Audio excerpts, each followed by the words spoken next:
ബഹുമാന്യനായ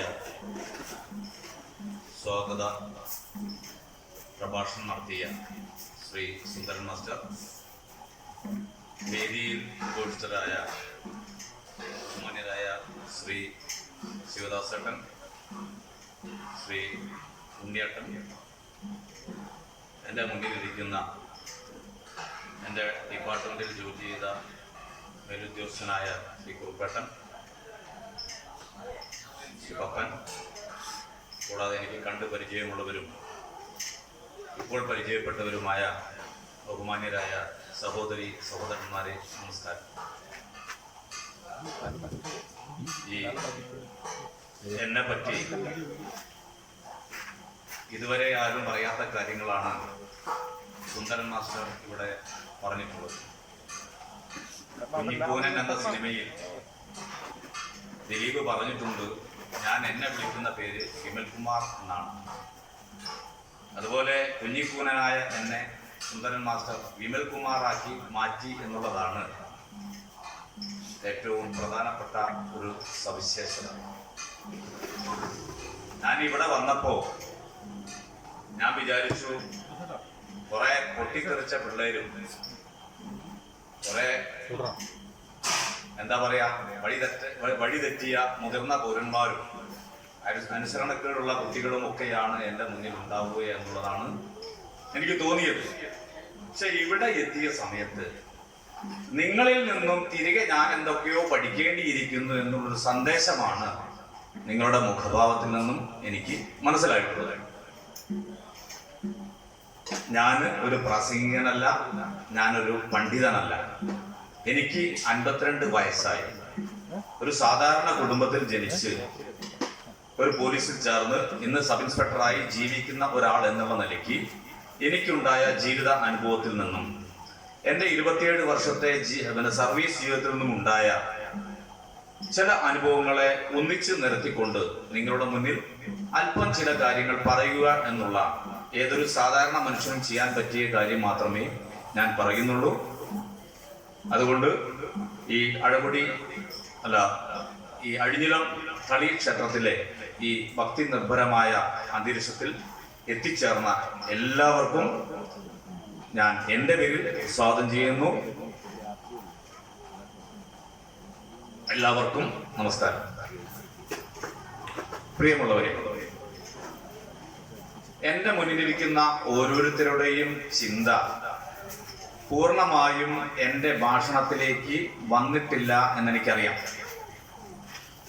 എന്താണ് അതിനുള്ള കാരണമെന്ന് ചോദിച്ചാൽ, നമ്മുടെ മനസ്സ് എപ്പോഴും അബദ്ധസഞ്ചാരം നടത്തിക്കൊണ്ടിരിക്കുകയാണ്.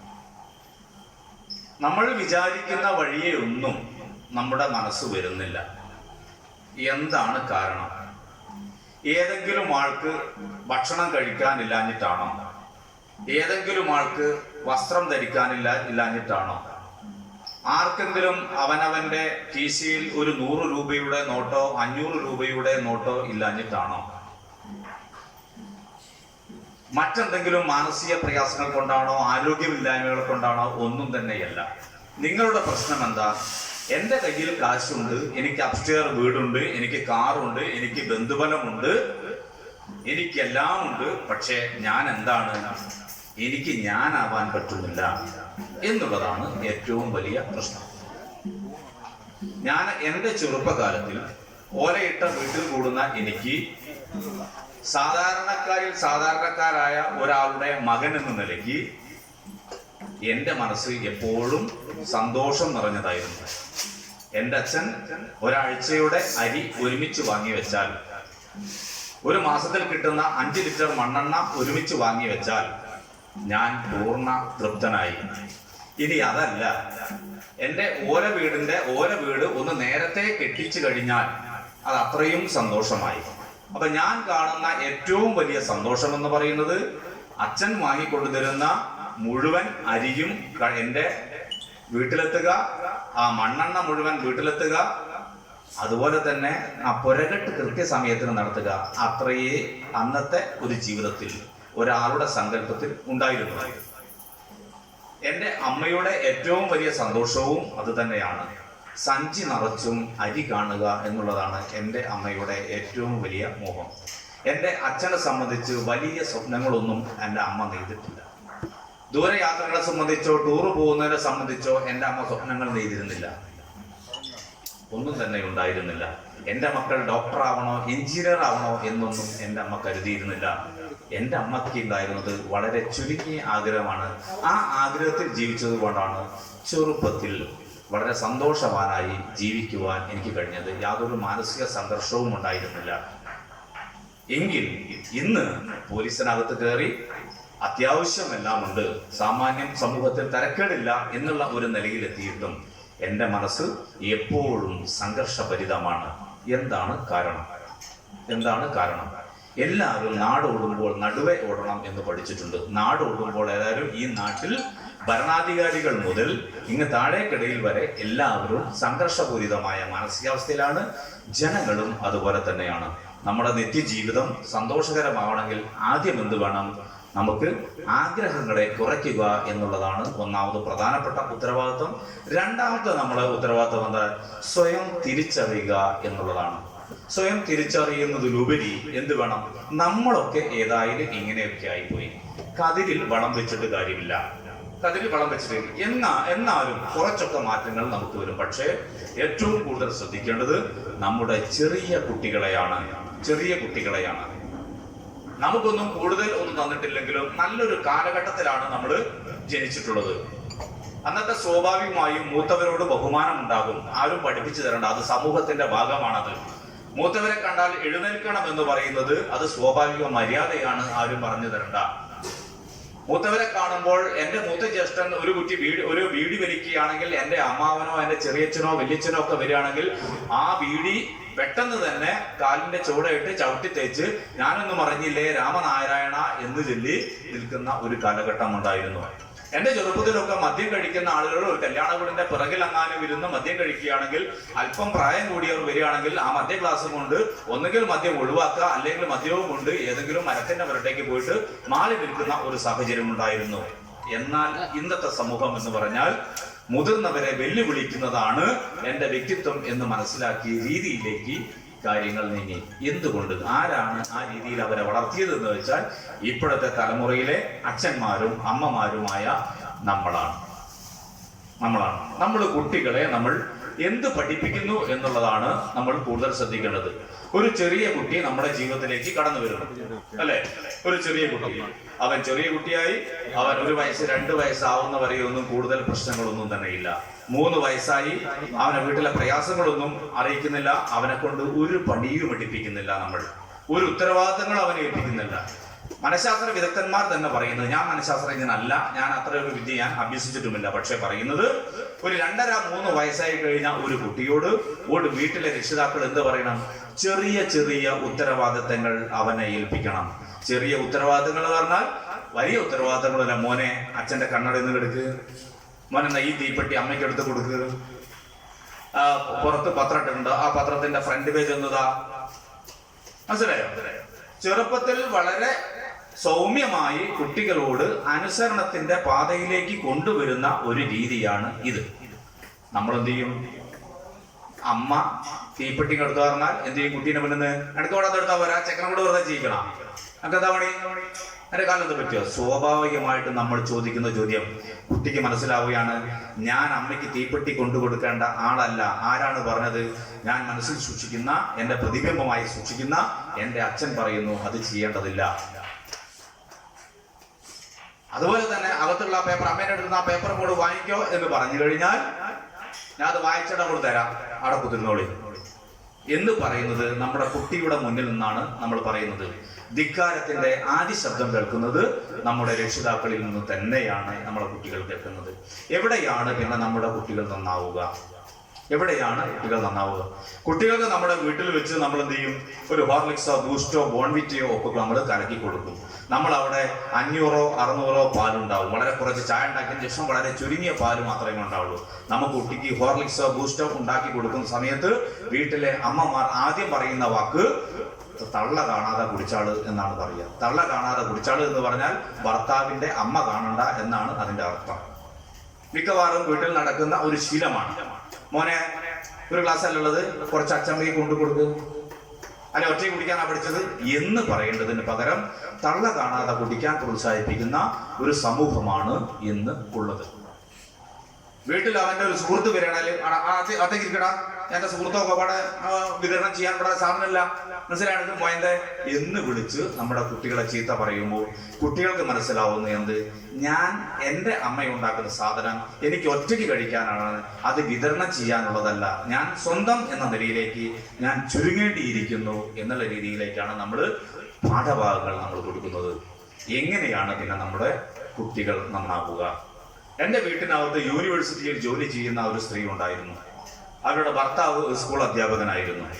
എൻ്റെ ചെറുപ്പത്തിൽ ഞാൻ നിരീക്ഷിച്ച സമയത്ത് അവർക്കൊരു മകനും മകളുമായിരുന്നു ഉണ്ടായിരുന്നത്. ഞാനിത് വെറുതെ കഥയ്ക്ക് വേണ്ടി പറയുകയല്ല, ജീവിതത്തെ നിരീക്ഷിക്കുന്ന ഒരാൾ എന്നുള്ള നിലയ്ക്ക് പറയുകയാണ്. അവരുടെ വീട്ടിലേക്കോ കുട്ടിയുടെ അമ്മയുടെ വീട്ടിലേക്കോ അച്ഛൻ്റെ വീട്ടിലേക്കോ യാതൊരു തരത്തിലും ഈ മകനെ വളർത്തുകയില്ല. മകനെ പഠിക്കടാ പഠിക്കടാ പഠിക്കടാ എന്ന് പറഞ്ഞ് ചെറുപ്പം മുതൽ പഠിപ്പിച്ച് ആ മകനെ ബാങ്കിൽ ഉയർന്ന ഉദ്യോഗസ്ഥനാക്കി മാറ്റിയതിന് ശേഷം ആ മകൻ വിവാഹം കഴിച്ചു. ആ വിവാഹം കഴിച്ച മകൻ ഭാര്യയെയും കൊണ്ട് സ്ഥലം വിട്ടപ്പോഴാണ് അമ്മ തിരിച്ചറിഞ്ഞിട്ടുള്ളത്. ആ അമ്മ വളരെ ഗദ്ഗതത്തോടു കൂടി എൻ്റെ വീട്ടിലൊക്കെ പറയാണ്, എൻ്റെ മോൻ ഇങ്ങനെ ആയിപ്പോയല്ലോ, അവൾ അത്രയും മയക്കിയെടുത്ത് എന്താണ് ചെയ്യുക, ഇങ്ങനെയുണ്ടോ പെണ്ണുങ്ങൾ എന്ന് ചോദിച്ച് അവൻ്റെ ഭാര്യയെ കുറ്റം പറയേണ്ടതില്ല. അവൻ്റെ ഭാര്യയെ ഈ രീതിയിലുള്ള ഒരു പഠിപ്പിച്ചത് അവൻ്റെ അമ്മ തന്നെയാണ് എന്നുള്ളത് മനസ്സിലാവുക. നമ്മൾ ചെറുപ്പത്തിൽ കുട്ടികളെ ചെയ്യിക്കുന്ന കാര്യങ്ങൾ കുട്ടികൾ എന്ത് ചെയ്യും, അവസാനം വലുതാവുന്ന സമയത്ത് നമ്മളങ്ങോട്ട് തിരിച്ച് ആക്രമിക്കുന്ന രീതിയിലേക്കാണ് കാര്യങ്ങൾ നീങ്ങുക. ഇന്നത്തെ സമൂഹം ഏറ്റവും വലിയ ഉത്കണ്ഠയോടുകൂടി കാണുന്നത് നമ്മുടെ കുട്ടികൾ നമ്മൾ വിചാരിച്ച രീതിയിൽ വരുന്നില്ല. 90% ആളുകളും അങ്ങനെ തന്നെയാണ് എന്നാണ് ഞാൻ വിശ്വസിക്കുന്നത്. എന്നാൽ ഇന്ന് സമൂഹത്തിൽ കാണുന്ന എല്ലാ പ്രശ്നങ്ങൾക്കും കുടുംബത്തിന്റെ മാനസിക വിഷമത്തിനും അതാണോ കാരണം? അല്ല. ഇന്ന് ചെറിയ കുട്ടി മുതൽ വലിയ 60-70 വയസ്സുള്ള ആൾ വരെ 80 വയസ്സുള്ള ആൾ വരെ അവരുടേതായിട്ടുള്ള പ്രശ്നങ്ങൾ അവർക്കുണ്ട്. ഞാൻ നേരത്തെ പറഞ്ഞ പ്രാഥമികമായിട്ടുള്ള ബുദ്ധിമുട്ടുകൾ ഒന്നും തന്നെയല്ല അവർക്കുള്ളത്. പക്ഷെ ഇന്ന് ആരോട് പറയും? അതൊരു പ്രധാനപ്പെട്ട ഒരു ചോദ്യമാണ്. ആരോട് പറയും? എൻ്റെ ഭാര്യ എൻ്റെ സ്വഭാവ ദൂഷ്യത്തെ പറ്റി എന്തെങ്കിലും, അല്ലെങ്കിൽ എൻ്റെ അത്രയും വല്ലാതെ പുറത്തറിയാൻ പറ്റാത്ത കാര്യത്തെ സംബന്ധിച്ച് അവളുടെ ഏറ്റവും സുഹൃത്തിനോട് ഒരു കാര്യം ഇവിടെ ഇങ്ങനെയൊക്കെയാണ് വിഷമങ്ങൾ, വല്ലാത്തൊരു ജീവിത രീതിയിലാണ് ഞാൻ പോകുന്നത് എന്ന് പറഞ്ഞാൽ എൻ്റെ ഭാര്യയുടെ വാക്കുകൾ കേട്ട എൻ്റെ ഭാര്യയുടെ സുഹൃത്ത് എന്ത് ചെയ്യും? ആത്മാർത്ഥ സുഹൃത്ത് എന്ന് പറയുന്ന ആള് ഒന്നെങ്കിൽ ഈ വിഷയങ്ങളൊക്കെ വാട്സപ്പ് ഗ്രൂപ്പിലിടും, അല്ലെങ്കിൽ അവൾക്ക് പറയാവുന്ന രീതിയിൽ ആരോടൊക്കെ പ്രചരണം അടിക്കാൻ പറ്റുമോ അവർ പറയും. അതായത് പഴയ പോലെ ഒരു സൗഹൃദത്തിൽ ആത്മാർത്ഥത കണ്ടുകൊണ്ട് രഹസ്യങ്ങൾ, സുഹൃത്തിന്റെ രഹസ്യങ്ങൾ അതുപോലെ സൂക്ഷിക്കുമെന്നുള്ളൊരു വിശ്വാസം ഇല്ല. അതുകൊണ്ട് ഞാനായാലും എൻ്റെ സുഹൃത്തുക്കളോട് വിഷയം പങ്കുവെക്കില്ല, അതുപോലെ തന്നെ മറ്റുള്ളവരെ എൻ്റെ ഭാര്യയായാലും സുഹൃത്തുക്കളോട് പങ്കുവില്ല. സംഘർഷം അവനവൻ തന്നെ കൊണ്ട് നടക്കും, അവനവൻ തന്നെ കൊണ്ടുവരും. പിന്നെ കുട്ടികളെ നമ്മൾ എന്തെങ്കിലും കാര്യങ്ങൾ പറഞ്ഞു വരുമ്പോൾ തന്നെ അവരുടെ കാര്യങ്ങളുമായിട്ട് ഇടപെടാതെ അവരെ ആട്ടിയോടിക്കുന്ന ഒരു സമീപനവുമാണ് ഉള്ളത്. ഞാൻ എൻ്റെ മകൻ എപ്പോഴും ചെറിയ മകൻ എപ്പോഴും ഓരോ വിഷയങ്ങളുമായിട്ട് എൻ്റെ അടുത്ത് പറഞ്ഞു വരും. അപ്പൊ എൻ്റെ ഭാര്യയ്ക്കുള്ള ഒരു പരാതി എന്തെന്ന് വെച്ചാൽ, ചെറിയൻ എപ്പോഴും നിങ്ങളടുത്തേക്കല്ലേ വരുന്നത്, നിങ്ങളാണ് ഭയങ്കര കാര്യമെന്ന് വളരെ ഭംഗിയായിട്ട് അവൾ അവതരിപ്പിക്കും. പക്ഷെ കാര്യം എന്താ?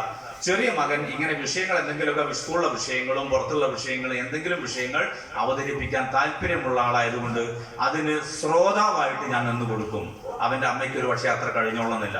ആ ശ്രോതാവായി നിന്ന് കൊടുക്കുന്നതാണ് മക്കളുടെ കാര്യങ്ങൾ നമ്മളോട് പറയുന്നത്. ഇല്ലെങ്കിൽ മക്കൾ പോയി പറയുക, പുറത്തുള്ള മറ്റാരോടെങ്കിലും ആയിരിക്കും ഈ വിഷയങ്ങൾ പോയി പറയുക. ഇന്നത്തെ സമൂഹം നേരിടുന്നത് എന്തുകൊണ്ട് പെൺകുട്ടികൾ വഴി തെറ്റിപ്പോകുന്നു, എന്തുകൊണ്ട് ആൺകുട്ടികൾ വഴി തെറ്റിപ്പോകുന്നു എന്ന് പറഞ്ഞാൽ വളരെ ആത്മാർത്ഥമായി മനസ്സറിഞ്ഞുകൊണ്ട് അവരുടെ വിഷയങ്ങൾ അവരുടെ വീട്ടിൽ അവതരിപ്പിക്കാൻ കഴിയുന്നില്ല. വീട്ടിൽ പോലും അച്ഛനും അമ്മയും നല്ല ശ്രോതാക്കളാവുന്നില്ല എന്നുള്ള വിഷയമാണ് എല്ലാവരെയും അകറ്റുന്നത്. അതുകൊണ്ടാണ് നമ്മുടെ നാട്ടിൽ ആത്മഹത്യ കൂടുന്നത്. അതുകൊണ്ടാണ് നമ്മളെ പെൺകുട്ടികൾ വഴി തെറ്റിപ്പോകുന്നത്. കഴിഞ്ഞ ദിവസം നമ്മുടെ അയൽ പ്രദേശത്തുള്ള ഒരു കുട്ടി, 15 വയസ്സുള്ള ഒരു കുട്ടിയെയും കൊണ്ട് അവരുടെ രക്ഷിതാക്കൾ സ്റ്റേഷനിൽ കയറി വന്നു. എന്താണ് ആ കുട്ടിക്കുള്ള കുഴപ്പമെന്ന് വെച്ചാൽ 15 വയസ്സുള്ള കുട്ടി 5.5 മാസം ഗർഭിണിയാണ്. 5.5 മാസം ഗർഭിണിയാണ്. ആരാണ് അതിന്റെ ഉത്തരവാദിത്ത? ആ കുട്ടിയുടെ അച്ഛൻ ആരാണ് എന്നുള്ളത് ആ കുട്ടിക്ക് അറിയുന്നില്ല. എവിടെയാണ് നമ്മൾക്ക് പിഴച്ചത്? രക്ഷിതാക്കൾക്ക് എന്താണ് അവിടെ പിഴച്ചിട്ടുള്ളത്? രക്ഷിതാക്കൾക്ക് വിളിച്ചിട്ടുള്ളതാണ്, എന്താണ് നിന്റെ ശരീരം, നിന്റെ ഉത്തരവാദിത്തം എന്താണ്, ഏത് രീതിയിൽ നീ പ്രതിരോധം തീർക്കണമെന്ന് ഒരമ്മയും അച്ഛനും ഉൾപ്പെടെയുള്ള ആളുകൾ പറഞ്ഞു കൊടുക്കേണ്ടിയിരുന്നു. പണ്ടത് വല്യമ്മ നിർവഹിച്ചു, പണ്ടത് അമ്മായി നിർവഹിച്ചു, പണ്ടത് ചേട്ടത്തിയമ്മ നിർവഹിച്ചു, എല്ലാവരും നിർവഹിച്ചു. ഇപ്പൊ നിർവഹിച്ചു കൊടുക്കാൻ ആളില്ല. പണ്ടത്തെ ആളുകളൊക്കെ നമുക്കറിയാം, ഇവിടെ വിജയശ്രീയും ശാരദയും ജയഭാരതിയും ഒക്കെ നമ്മൾ അഭിനയിച്ച് കാണിച്ചു തന്നിട്ടുണ്ട്.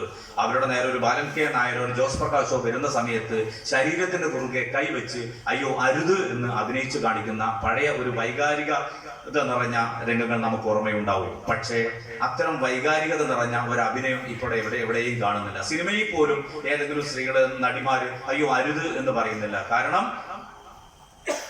നിങ്ങൾ നിർബന്ധിച്ചാൽ ഞാൻ വഴങ്ങും എന്നുള്ള രീതിയിൽ പെൺകുട്ടികളുടെ മാനസികാവസ്ഥ മാറിക്കഴിഞ്ഞു. ഇങ്ങനെയുള്ളതിന് പകരം ആ കൈ നല്ല നീട്ടിയിട്ട് പെൺകുട്ടിയുടെ മനസ്സെന്തായി മാറി, ഇങ്ങനെയായി മാറി. മനസ്സിലോ? നിങ്ങൾ നിർബന്ധിച്ചാൽ ഞാൻ വഴങ്ങുമെന്നുള്ള ഒരു മാനസികാവസ്ഥയിലേക്ക്, മുഖഭാവത്തിലേക്ക് പെൺകുട്ടികളുടെ മനസ്സുകൾ മാറി. അതാണ് ഏറ്റവും വലിയ അപകടം. നമ്മൾ പണ്ട് ചൊല്ലിയ ഒരു ചൊല്ലുണ്ട്, അത് വീണ്ടും ഞാൻ ആവർത്തിക്കുന്നു. പൂവ് ചെന്ന് മുള്ളിൽ വീണാലും മുള്ളു ചെന്ന് പൂവിൽ വീണാലും പൂവിനാണ് കേട് എന്നുള്ള ആത്യന്തിക സത്യം നിരന്തരം നമ്മളെ പെൺകുട്ടികളോട് പറഞ്ഞുകൊണ്ടേ നമ്മൾ ഇരിക്കണം. മകളെ നീ പ്രതിരോധം തീർക്കണമെന്ന് പറയേണ്ടിയിരിക്കുന്നു. ഇന്നലെ കോഴിക്കോട് മാനാഞ്ചിറ വെച്ച് ഒരു പെൺകുട്ടിയുടെ ശരീരത്തിൽ കടന്നാക്രമണം നടത്തിയ സമയത്ത് ആ കുട്ടി നടത്തിയതും പ്രതിരോധം തീർക്കലാണ് എന്നുള്ളതാണ് സത്യം. അങ്ങനെ എല്ലാവരും കരാട്ടയും കുംഫും പഠിക്കണമെന്നല്ല ഞാൻ പറയുന്നത്, നിങ്ങളുടെ മനസ്സ് അതിനനുസരിച്ച് മാറേണ്ടിയിരിക്കുന്നു. ഇന്ന് ഫറോക്ക് സ്റ്റേഷനിൽ നിരവധി ആളുകൾ വരാറുണ്ട്, ഒരുപാട് ആളുകൾ വരാറുണ്ട്.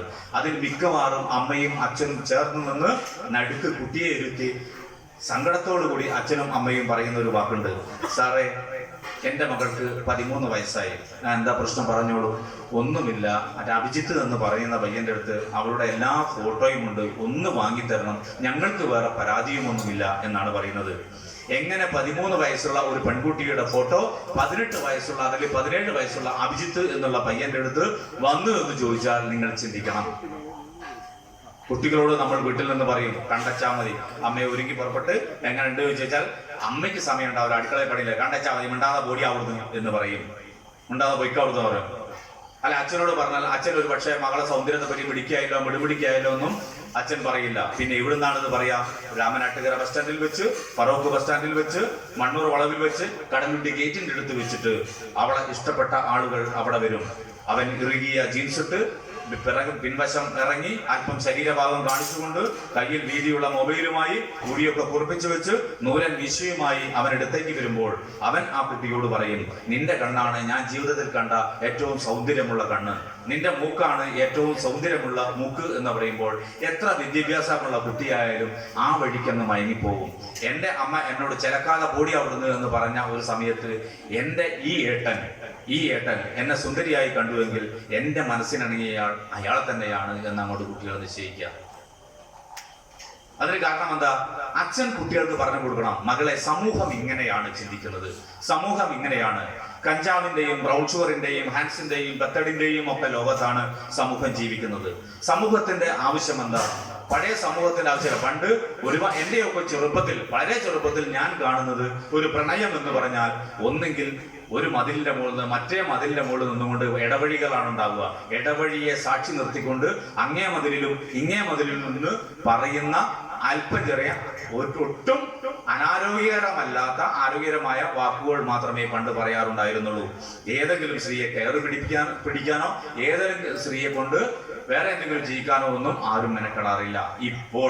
ഇപ്പോൾ പ്രണയം എന്നുള്ളത്, ഇന്ന് രാവിലെ പ്രണയം, ഉച്ചയ്ക്ക് ഫോട്ടോ, വൈകുന്നേരമാകുമ്പോൾ വൈകുന്നേരമാകുമ്പോഴത്ത് എന്തായി അത് പ്രണയം മൂത്ത് ഒരാഴ്ചക്കകം എന്തായി ആദ്യം ഒരു പാസ്പോർട്ട് സൈസ് ഫോട്ടോ, രണ്ടാമത് അർദ്ധനഗ്നയായ ഫോട്ടോ, അല്പം കഴിഞ്ഞതിന് ശേഷം എനിക്ക് എന്റെ സ്വകാര്യമായിട്ട് നിന്നെ കാണുന്നതിന് വേണ്ടി നിന്റെ എല്ലാം ചേർന്നിട്ടുള്ള ഒരു ഫോട്ടോ വേണമെന്ന് കുട്ടിയോട് പറഞ്ഞു കഴിഞ്ഞാൽ ആ കുട്ടി പൂർണ്ണ നഗ്ന ഫോട്ടോ പോലും ആ ഒട്ടും പക്വതമില്ലാത്ത പയ്യന് എത്തിച്ചു കൊടുക്കുന്ന സമീപനമാണ് ഉള്ളത്. ഇല്ല എന്ന് പറയാൻ നിങ്ങൾക്ക് കഴിയില്ല. ഒരുപാട് തെളിവുകൾ എന്റെ ഭാഗത്തുണ്ട്. തെളിവുകൾ എല്ലാം ഇവിടെ പറയാൻ കഴിയില്ല. 13ഉം 14ഉം വയസ്സുള്ള കുട്ടികളുടെ നഗ്ന ഫോട്ടോ മറ്റുള്ളവരുടെ കയ്യിൽ കുടുങ്ങി തേങ്ങി നടക്കുന്ന ആളുകളാണുള്ളത്. ആ പയ്യന്മാർക്ക് ഒരു ലക്ഷ്യമുണ്ട്. അവർ പറയുന്നത്, നീ എന്റെ ഇച്ഛയ്ക്കൊടുത്ത് നീ സഞ്ചരിച്ചിട്ടില്ല എങ്കിൽ ഞാൻ ഇത് സോഷ്യൽ മീഡിയയിൽ പ്രചരിപ്പിക്കും. ശരിയാണോ? അപ്പൊ എല്ലാ രക്ഷിതാക്കളും ശ്രദ്ധിക്കേണ്ട ഒരു കാര്യം, അവനവന്റെ കുട്ടികളോട് ചേർന്ന് നിൽക്കുക. ആൺകുട്ടികളോട് ചേർന്ന് നിൽക്കുക, പെൺകുട്ടികളോട് ചേർന്ന് നിൽക്കുക. സമൂഹത്തിലുള്ള ഇപ്പോഴത്തെ എല്ലാ മോശത്തരങ്ങളെ കുറിച്ചും അവരോട് നമ്മൾ പറഞ്ഞു മനസ്സിലാക്കുക. പണ്ട് കാലത്തൊക്കെ എന്തുണ്ട്, അമ്മാവൻ അച്ഛൻ എന്ന് പറഞ്ഞാൽ ഒരു പ്രതിബിംബമുണ്ട്. ഒരു 10-15 വയസ്സൊക്കെ കഴിഞ്ഞാൽ അച്ഛൻ എന്ത് ചെയ്യും, ലേശം കനം നോക്കും, എന്നുള്ളൊരു കനത്തിലുള്ള ഒരു ശബ്ദം, ഒരു താക്കീത്, ഒരു നിർദ്ദേശം എന്ന് മാത്രമേ ഉള്ളൂ. പഴയ രക്ഷിതാക്കൾ പഴയ കാലഘട്ടത്തിന്റെ ഒരു കുഴപ്പമായിരുന്നു. പക്ഷെ മക്കളാരും വഴി തെറ്റിപ്പോയിട്ടില്ല. കാരണം കാലഘട്ടം അന്ന് അങ്ങനെയായിരുന്നു. ഇന്ന് എന്താണ് ചെയ്യേണ്ടത്? ഇന്ന് നിങ്ങൾ രക്ഷിതാക്കളാണെങ്കിൽ നിങ്ങൾ ആൺകുട്ടികളെയും പെൺകുട്ടികളെയും നിങ്ങൾ ചേർത്ത് നിർത്തണം. ചേർത്ത് നിർത്തിയിട്ട് ഇത്തരം കാര്യങ്ങളെ പറ്റി അവരോട് പറയണം. പത്രം വായിക്കാൻ വേണ്ടി പറയണം. ഓരോ ദിവസവും ഉള്ള സംഭവങ്ങളെ പറ്റി നിങ്ങൾ എന്ത് ചെയ്യണം, വിലയിരുത്തണം. കുട്ടികൾ പീഡിപ്പിക്കുന്നതിനെ സംബന്ധിച്ച് പറയണം. എന്തുകൊണ്ട് POCSO case, protection of child from sexual offences act, ലൈംഗിക അതിക്രമങ്ങളിൽ നിന്നുള്ള തടയൽ, കുട്ടികൾക്കെതിരെയുള്ള ലൈംഗിക അതിക്രമം തടയുന്നതിനുള്ള നിയമം എന്തുകൊണ്ട് വന്നു എന്ന് ചോദിച്ചാൽ സമൂഹം മാറിയതിന്റെ ഒരു സൂചനയാണ് വന്നിട്ടുള്ളത്. സൂചനയാണ് വന്നത്. നിങ്ങളൊരു പക്ഷെ വിചാരിക്കും പീഡിപ്പിക്കപ്പെടുന്നത് പാവപ്പെട്ടവന്റെ വീട്ടിലെ കുട്ടിയാണ്, പണക്കാരന്റെ വീട്ടിലെ കുട്ടി, അവൻ ചുറ്റുമതിലുള്ള ഗേറ്റ് വെച്ച നല്ല വീട്ടിലാണ് താമസിക്കുന്നത് എന്ന് വിചാരിക്കും. ഒരു കുഴപ്പവുമില്ല. നിങ്ങളുടെ അകത്തളത്തിൽ അപകടം പതിഞ്ഞിരിക്കുന്നു. കാരണം എന്താ?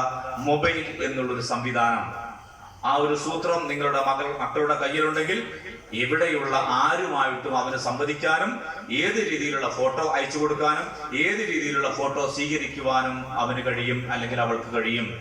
അവിടെയാണ് ഒരിക്കലും നമ്മളെ അങ്ങാടിയിൽ വെച്ചല്ല പ്രണയം മുള പൊട്ടുന്നത്. നമ്മുടെ മുറിയിൽ നമ്മളെ വിശ്വസിച്ച് എന്റെ മകൾ പഠിക്കുകയാണ്, എന്റെ മകൾ ഓൺലൈൻ ക്ലാസ്സിലാണ് എന്ന് പറയുമ്പോൾ അവിടെ പ്രണയം എന്നത് വിശുദ്ധ പ്രണയമല്ല, അപകടകരമായിട്ടുള്ള കെണിയൊരുക്കുന്ന പ്രണയം അവിടെ മുട്ടിടുകയാണ് എന്ന് നമ്മൾ മനസ്സിലാക്കണം. എന്റെ മോളല്ല പഠിക്കല്ല എന്ന് വിചാരിക്കും. ഒരൊറ്റ കുട്ടികളെയും ഈ കാലഘട്ടത്തിൽ നിങ്ങൾ വിശ്വസിക്കേണ്ട, പ്രകടമായിട്ട് വിശ്വാസത്തോടെ നിങ്ങൾ കാണിക്കേണ്ട. നിരീക്ഷണമാണ് ആവശ്യം. നിരീക്ഷണമാണ് ആവശ്യം. ആൺകുട്ടികളെയും പെൺകുട്ടികളെയും നിരീക്ഷിക്കണം. പിന്നെ ഞാൻ നേരത്തെ പറഞ്ഞ രീതിയിൽ പഠിച്ചാൽ മാത്രം പോരാ. എന്റെ മകൻ നന്നായി പഠിച്ചവൻ ഫുൾ A+ കിട്ടിയാൽ അഭിമാനത്തോടു കൂടി നിങ്ങൾ നെഞ്ചും വിരിച്ചു നിൽക്കും. പക്ഷെ അത് മാത്രം പോരാ, സമൂഹ മധ്യത്തിലേക്ക് അവനെ ഇറക്കണം. ദോഷങ്ങളും ഗുണങ്ങളും പറഞ്ഞ് മനസ്സിലാക്കിക്കൊണ്ട് സമൂഹ മധ്യത്തിലേക്ക് അവനെ ഇറക്കണം. ഞാൻ നേരത്തെ പറഞ്ഞില്ലേ, അതുപോലെ തന്നെ പത്രം എടുത്തുകൊണ്ട, കണ്ണട കൊണ്ടുത്ത, അല്ലെങ്കിൽ തീപ്പെട്ടി അമ്മയ്ക്ക് കൊണ്ടു കൊടുക്ക്, അല്ലെ വിളക്ക് അടുപ്പിലെ വിറകൊന്ന് നീക്ക്, ആ വിളക്കിന്റെ തിരിയൊന്ന് കുറയ്ക്ക് എന്ന് പറഞ്ഞ് ചെറിയ ചെറിയ പണി എടുപ്പിക്കുന്നതിന് പകരം എന്ത് ചെയ്യണം? പ്രായമാവുന്നതോടുകൂടി റേഷൻ കടയിൽ പീടികയിൽ പോയി സാധനം വാങ്ങിക്കൊണ്ട, നാളത്തേക്ക് ചായന്റെ കടിക്ക് നമ്മൾ എന്താ ഉണ്ടാക്കുക? എന്താടാ വേണ്ടത്? പുട്ടോ പത്തിരിയോ വേണ്ട, അമ്മയോട് ചോദിച്ചു നോക്ക്, എന്നാ അത് വാങ്ങിക്കൊണ്ടുവരൂ. അല്ലെങ്കിൽ മില്ലിൽ പൊടിക്കണം എന്നുള്ള അമ്മയോട് പറയും, അത് പൊടിപ്പിക്കണം. അല്ലെ അച്ഛന്റെ ബാക്കിൽ കയറ്, നമ്മൾ നാളത്തേക്കുള്ള മീൻ എന്താ കിട്ടുമോ നോക്കുക. അങ്ങനെ ഈ കാര്യങ്ങൾ പറഞ്ഞ് കൂടെ നിർത്തിയിട്ടില്ലെങ്കിൽ നിങ്ങൾ പിന്നെ എന്ത് ചെയ്യും? നമ്മള് ഉത്തരം വായിക്കടാ, ഞാൻ പോയിക്കോളാം, എന്താ ചെയ്യും? ഞാൻ 2 കാൽപ്പിൽ നടക്കുന്നിടത്തോളം ഈ വല്ല നടക്കണ്ട, ഇരുന്നോടെ എന്ന് പറഞ്ഞിട്ട് കുട്ടികളെ മാറ്റി നിർത്തുന്നതിന് പകരം അവൻ പഠിക്കണം എന്ന് വിചാരിച്ചിട്ട് അവനെ മൂലയിൽ ഒതുക്കി നിർത്തരുത്. എന്റെ വീടിന്റെ അടുത്തുള്ള ഒരു വിഷയം ഞാൻ പറഞ്ഞു തരാം. 26 വയസ്സായ പയ്യനെ, നല്ല കുടുംബത്തിൽ ജനിച്ച പയ്യൻ, അച്ഛൻ നല്ല ഉദ്യോഗസ്ഥനാണ്, അമ്മ ഇവൻ എഞ്ചിനീയറാണ്. അവനെ വിവാഹം കഴിപ്പിച്ചു. 6 മാസം നീണ്ടു നിന്നില്ല ആ ദാമ്പത്യത്തിൽ നിന്നു ആ കുട്ടി പറഞ്ഞു, ഇതുപോലെ ഒരു മണമണാപ്പനെ ഞാൻ കണ്ടിട്ടില്ല എന്ന് പറഞ്ഞ് വിളിച്ചു വരുത്തി പോയി കഴിഞ്ഞു. എന്താണ് കാരണമെന്നറിയോ? ആ പയ്യന്റെ കുഴപ്പമല്ല, ആ പയ്യന്റെ സുഹൃത്ത് അച്ഛനാണ്, അച്ഛന്റെ സുഹൃത്ത് പയ്യനാണ്. ഇവര് രണ്ടാളല്ലാതെ വേറെ ഒരു ലോകം ആ ചെറുപ്പക്കാരനില്ല. അവൻ നല്ല ശമ്പളം വാങ്ങുന്നുണ്ട്, നല്ല എഞ്ചിനീയർ ആണ്. എന്താ പറ്റിയത്? ഒരു പക്വത കൗമാര കാലഘട്ടത്തിൽ കുട്ടികൾക്കുണ്ടാവുന്ന സ്വാഭാവികമായിട്ട് അവിടെ ഒരു ശാരീരിക പരിണാമം അനുസരിച്ച് അവർക്ക് എന്ത് ചെയ്യണം? അവർക്ക് മറ്റുള്ള ബോധങ്ങളും അവർക്കുണ്ടാവണം, ലൈംഗിക അവബോധവും ഉണ്ടാവണം. ഇന്ന് സമൂഹം നേരിടുന്ന ഏറ്റവും വലിയ വിഷയം എന്ന് പറഞ്ഞാൽ ലൈംഗിക അവബോധമില്ലാത്ത ഒരു വിഷയമാണ് ഇന്ന് ഏറ്റവും വലിയ ഒരു വിഷയം. നമ്മുടെ വീടുകളിലൊക്കെ നമ്മളൊക്കെ വിദ്യാഭ്യാസവും വിവരവും ഉള്ളവരാണ്, കേരളം പ്രബുദ്ധമാണ്, ഒക്കെ ശരി. നമ്മുടെ വീട്ടിൽ ഒരു പെൺകുട്ടി പ്രായപൂർത്തിയായി, എല്ലാവരെയും വിളിച്ചു. അമ്മാവനും അമ്മായിയും വല്യമ്മയും വല്യച്ഛയോ പിന്നെ എല്ലാവരും വന്നു, എല്ലാ കാരണത്തിലും വന്ന് വീട്ടിൽ വന്നു. അവിടെ ഒരു ചെറിയ 3 വയസ്സുള്ള 4 വയസ്സുള്ള ഒരു ചെറുപ്പക്കാരനായ അനിയൻ കുട്ടി അവിടെയുണ്ട്. മൂത്ത പെണ്ണിനെ മഞ്ഞളിട്ട് കുളിപ്പിക്കുന്നു, ഭക്ഷണം കൊടുക്കുന്നു, ഉമ്മ വെക്കുന്നു, തൊട്ട് തലയിൽ വെക്കുന്നു, മോതിരം അണിയിക്കുന്നു, മാലയടിക്കുന്നു, പാദസരം കൊടുക്കുന്നു, എല്ലാം ചെയ്യുന്നു. അമ്മേ എന്താ അവിടെ, ചേച്ചിക്ക് എന്താണ്? ചേലക്കാത്ത മേശപ്പുറത്ത് എടുത്ത് വെച്ചിട്ട് പോയി തിന്നാം, ഒരു മിണ്ടാതിർത്തി കുതിർന്നാം. നമ്മളെ എല്ലാ ബുദ്ധിജീവികളായിട്ടുള്ള അമ്മമാരും ജോലിയുള്ള ആളുകൾ അടക്കം പറയുന്ന ഒരു കാര്യമാണ്, അവൻ അന്വേഷിക്കും എൻ്റെ ചേച്ചിക്ക് എന്താണ് പറ്റിയത്. ആ പറ്റിയതിന്റെ അന്വേഷണം, വല്ലാത്തൊരു അന്വേഷണ ത്വരയുള്ള ആ പ്രായഘട്ടത്തിൽ എന്ത് ചെയ്യും, അവൻ മനസ്സിൽ ഒരു നീറ്റലായി കൊണ്ട് നടക്കും, അറിയാനുള്ള ആഗ്രഹം. അവൻ പോയി നേരെ റോഡിന്റെ മുകളിലേക്കാണ് പോകുന്നത്. റോഡിന്റെ മുകളിൽ പോകാൻ അവൻ ചോദിക്കുന്നത് ഒരു പക്ഷേ ഏതെങ്കിലും വൃത്തികെട്ടവനോടാണെങ്കിൽ, സംസ്കാരമില്ലാത്തവനോടാണെങ്കിൽ അവൻ എന്ത് പറഞ്ഞു കൊടുക്കും? അവൻ തെറ്റായ രീതിയിൽ പറഞ്ഞു കൊടുക്കും. അല്ലെങ്കിൽ അവന്റെ മൊബൈലിൽ നിന്നും എന്തെങ്കിലും ഒരു വൃത്തികെട്ട സാധനം, ഒരു അശ്ലീല ചിത്രം അവന് കാണിച്ചു കൊടുക്കും. കുട്ടിയുടെ വഴിതെറ്റൽ അവിടെ തുടങ്ങി. കുട്ടിയുടെ വഴിതെറ്റൽ അവിടെ തുടങ്ങിയാണ്. എനിക്ക് എല്ലാം പറഞ്ഞു തരാൻ ഈ മാമനുണ്ടെങ്കിൽ, ഈ ഏട്ടനുണ്ടെങ്കിൽ, ഈ റോഡിന്റെ മുകളിലുള്ള ഈ ഏട്ടനുണ്ടെങ്കിൽ എന്തിനെന്റെ ഈ മോയന്തായിട്ടുള്ള അച്ഛനോട് ഞാൻ ചോദിക്കുന്നു എന്ന് കുട്ടികൾക്ക് തോന്നിക്കഴിഞ്ഞാൽ അത് അപകടകരമാണ്. അതിനെ ചേർത്ത് നിർത്തി അവനോട് ആ പ്രായത്തിൽ പറഞ്ഞു കൊടുക്കേണ്ട ഭാഷയിൽ അവന് പറഞ്ഞു കൊടുക്കേണ്ട കാര്യങ്ങൾ പറഞ്ഞു കൊടുക്കണം. ശാരീരികമായ പരിണാമത്തെക്കുറിച്ച് നമ്മൾ, ഓരോരു ആൺ പെൺ വ്യത്യാസത്തെക്കുറിച്ച് നമ്മൾ ബോധം ചെലുത്തി കൊടുക്കണം. എൻ്റെ മൂത്ത മകൻ 20 വയസ്സായി. ഞാൻ വെറുതെ ബടായിക്ക് പറയുന്നതല്ല. അവന്റെ രഹസ്യഭാഗത്ത് ഒരു ഗുരു ഉണ്ടായി കഴിഞ്ഞാൽ നേരെ അവൻ തുറന്ന് എന്നെ വരച്ചത് അവിടെ ഒരു ഗുരു ഉണ്ട് എന്ന് പറഞ്ഞ് കാണിച്ചു തരും. അച്ഛനും ഒരു 52 വയസ്സുള്ള മകനെ 20 വയസ്സുള്ള അച്ഛനെ 52 വയസ്സുള്ള അച്ഛനെ 20 വയസ്സായ മകൻ അങ്ങനെ കാണിച്ചു കൊടുക്കുന്നത് ശരിയോ എന്നൊരു പക്ഷേ നിങ്ങൾ ചോദിക്കും. പക്ഷെ ആ ശീലം ഉണ്ടാക്കിയെടുത്തത് നമ്മളെന്താ, അവന്റെ സ്വകാര്യ ഭാഗത്ത് ഒരു ചൊറിയോ ഒരു ഉണലോ ഒരു പ്രശ്നങ്ങളോ ഉണ്ട് എങ്കിൽ അത് അവന്റെ അച്ഛനോട് പറഞ്ഞാൽ അച്ഛൻ അതിന് ചെയ്യും, അതിനുള്ള പ്രതിവിധി അച്ഛൻ ഉണ്ടാക്കി കൊടുക്കും. അല്ലെങ്കിൽ അവൻ പുറത്തു പോയി ചോദിക്കും. അങ്ങനെയാണ് ആ വിഷയം അപകടകരമാവുന്നത്. ഫറൂഖ് സ്റ്റേഷനിൽ അടുത്തിടെ ഒരു പെൺകുട്ടി തൂങ്ങി മരിച്ചു. തൂങ്ങി മരിക്കാനുണ്ടായ കാരണം ഒന്നും തന്നെ ഇല്ല. തൂങ്ങി മരിക്കാനുണ്ടായ കാരണം ഒരേ ഒരു കാര്യമാണ്, ആ കുട്ടിയുടെ സ്വകാര്യ ഭാഗത്ത് ഒരു വട്ടച്ചൊറി മാത്രം വന്നതാണ് ആ കുട്ടി ആത്മഹത്യ ചെയ്യാനുള്ള കാരണം. വട്ടച്ചൊറി ചികിത്സയില്ലാത്തതാണോ? അല്ല. ആ പെൺകുട്ടിയുടെ മനസ്സിൽ എൻ്റെ ജീവിതം തകർന്നു എന്നുള്ള ഒരു തോന്നലുണ്ടായി. ഒരു വട്ടച്ചൊറി മൂലം ഒരു ആത്മഹത്യ ചെയ്യുക. എന്താണ് സംഭവിച്ചത്? അവിടെ കമ്മ്യൂണിക്കേഷൻ ഇല്ല. അമ്മ എൻ്റെ ഈ ഭാഗത്ത് ഒരു വട്ടച്ചൊറി ഉണ്ട്, അമ്മ എവിടെ കാണിക്കുക എന്ന് ചോദിച്ചിട്ട് നല്ലൊരു ഡോക്ടറെ കാണിച്ച് ഒരാഴ്ചത്തെ മരുന്ന് കുടിച്ചാൽ തീരുന്ന പ്രശ്നമേ ഉള്ളൂ. അവിടെയാണ് കമ്മ്യൂണിക്കേഷന്റെ അഭാവം. ആശയവിനിമയം വീടുകളുടെ അകത്തളത്തിൽ നടക്കുന്നില്ല. എപ്പോഴും അച്ഛനെയും അമ്മയും തമ്മിൽ സംഘർഷമാണ്. എന്തിനാ സംഘർഷം? ആവശ്യമില്ലാത്ത സംഘർഷം. എൻ്റെ വീട്ടിൽ എൻ്റെ ഭാര്യ എപ്പോഴും പറയും, എന്താണ് പറയുക, നിങ്ങളെ കെട്ടിയത് വല്ലാത്തൊരു സമയത്തായി പോയി, നിങ്ങൾ ആ അന്തിമോന്തി അല്ല സമയത്ത് പെണ്ണ് കാണാമെന്ന് അന്ന് തുടങ്ങി ദുരിതം എന്ന് പറയും. സ്ത്രീകളുടെ ഒരു സ്വാഭാവിക ഭാഷയുണ്ട്, അന്ന് തുടങ്ങി ദുരിതം. കണ്ടാൽ അപ്പുറത്തുള്ള സുരേഷും സുനിലും എന്ത് നല്ല ഭാഗ്യം ചെയ്തവരാ, ഓരൊക്കെ കണ്ട് പഠിക്കണം എന്ന് പറയും. അപ്പുറത്തുള്ള സുരേഷിന്റെ ഭാര്യ സുനീന്റെ ഭാര്യക്ക് എന്ന് പറയും, നേരെ തിരിച്ചു പറയും, അപ്പുറത്തെ ജയരാജൻ അയാളെ കണ്ട് പഠിക്കണം. സ്വന്തം ഭാര്യയിൽ ഭർത്താവിനും സ്വന്തം ഭർത്താവിൽ ഭാര്യയ്ക്കുമെന്നില്ല, വിശ്വാസമില്ല. അക്കരെ പച്ചയാണ് എന്നുള്ളൊരു തോന്നലാണ്. ഈ അക്കരെ പച്ചയുടെ ചർച്ചകൾ കുട്ടികൾ കേൾക്കുകയാണ്. എപ്പോഴും കുട്ടികളുടെ മനസ്സിൽ അക്കരെ പച്ച തേടാനുള്ള ഒരു വെമ്പൽ നിങ്ങൾ അവിടെ ഊന്നിയിടുകയാണ്, ഒരു വിത്ത് ഊന്നിയിടുകയാണ്. അവർ വിവാഹം കഴിച്ചാൽ ആദ്യം തന്നെ ആലോചിക്കുന്നത് എൻ്റെ അച്ഛനും അമ്മയും തമ്മിൽ ഇതേ രീതിയിൽ അഭിപ്രായ വ്യത്യാസം ഉണ്ടായിരുന്നു, ഈ അഭിപ്രായ വ്യത്യാസം സ്വാഭാവികമാണ്, എനിക്കും അങ്ങനെയൊക്കെ ആവാം എന്നുള്ള രീതിയിലേക്ക് അവരും ചിന്തിച്ചു തുടങ്ങും. അവരെ കുടുംബം പൊട്ടിപ്പൊളിയുന്ന സമയത്ത് നമ്മൾ ചോദിക്കും, ഓ എൻ്റെ മോന്റെ ജീവിതം ആകെ കൊഴഞ്ഞാട്ട് കേട്ടോ, കണ്ടൂടാ, ഓരോഴും വല്ലാത്ത ദുരിതം അനുഭവിക്കുന്നുണ്ട് എന്ന് നമ്മൾ പറഞ്ഞ് ആശങ്കപ്പെടും. പക്ഷേ നമ്മളെ മകനും നമ്മളെ മകളുടെയും ജീവിതം നശിച്ചു പോകാൻ കാരണം നമ്മളുടെ സ്റ്റഡി ക്ലാസ് ആണ് എന്നുള്ള കാര്യത്തിൽ യാതൊരു തർക്കവുമില്ല. പെൺകുട്ടിയുടെ കല്യാണം കഴിച്ചു കൊടുക്കുന്ന സമയത്ത് നിങ്ങൾ എന്ത് പറഞ്ഞു കൊടുക്കും? 99% അമ്മമാര് പറഞ്ഞു കൊടുക്കൂ, നോക്ക് ഈ പൊട്ടക്കളിയും കളിച്ചാടെ കൂറണ്ട, ആ തള്ളയാടുള്ളത് അങ്ങനെ വല്ലതും കൊണ്ടിട്ടായി കൊടുക്കുക. അച്ഛനോട് ഞാൻ പറഞ്ഞ 5 സെന്റ് കൊണ്ട് പേരോട്ട് ഇരുത്തുന്നുണ്ട്, വെറുതെ വേണ്ടാത്തതിന് നടക്കണ്ട. അഞ്ചെത്തി കൊടുക്കുക, 5 ഇല്ലാതെ 5 വെറുതെ കളിക്കണം, ഈ മാത്രം തള്ള നോക്കി എടുക്കണം. എന്ന് പറയും. അതായത് നെഗറ്റീവായിട്ടുള്ള സ്റ്റഡി ക്ലാസ്സുകളാണ് മിക്കവാറും അമ്മമാര് കൊടുക്കുന്നത്. അമ്മമാര് ക്ലാസ് എടുത്ത് പച്ച ചോദിക്കൂ, എന്തിനാടാ അതിനെ വേണ്ടാത്ത പറയുന്നത്, നിങ്ങൾ മിണ്ടാതെ കുത്തിനോളി, നിങ്ങളെ വല്ല പഠിപ്പിക്കണ്ട, നിങ്ങളെപ്പോഴായ ശരിയാവില്ല. അച്ഛൻ അതിൽ ഇടപെടുകയാണെങ്കിൽ അമ്മ മോശപ്പെട്ട ഒരു ഉപദേശം കൊടുക്കും. പെൺകുട്ടികളെ അവരെ ഭർത്തൃ വീട്ടിൽ മോശമായിട്ട് പെരുമാറാനും അവരെ ഒറ്റപ്പെടുത്താനും അമ്മായിയമ്മയോട് വിരുദ്ധ മനസ്സ് കാണിക്കുവാനും മിക്കവാറും രക്ഷിതാക്കൾ പറഞ്ഞു കൊടുക്കുമ്പോൾ അപകടമാണ് എന്നാലോചിക്കുക. എന്റെ വീടിന്റെ അടുത്തൊരു നാരായണിയമുണ്ട്. ആ നാരായണിയം എപ്പോഴും പറയുന്ന, എന്റെ മരുവേ ഓൻ ഉഷാറാ, ഓൻ ഓണം വിഷുവിന്റെ അടുത്ത് തരണം, ഓൻ ഇരിക്കുന്നത് തരണം, ഓൻ അതൊന്നും തന്നെ ഓളെ എടുത്ത് കുഴപ്പമൊന്നുമില്ല. എന്റെ മോക്ക് അവിടുന്ന് ഓക്ക് വെയ്യെങ്കിൽ പാത്രം കഴുകി കൊടുക്കും, മീൻ മുറിച്ചു കൊടുക്കും, അരി എടുപ്പത്തിട്ട് ഒരു കുഴപ്പമില്ല, ഒക്കെ അവിടെ നല്ല സുഖ. നാരായണിയമ്മ പറയുന്ന വാക്കാ. പക്ഷെ നാരായണിയമ്മേന്റെ മകൻ ചായ കുടിച്ച ഗ്ലാസ് കഴിയാൽ അവർക്കൊന്ന് അടിച്ചു വാരി കൊടുത്താൽ പാട്ടി.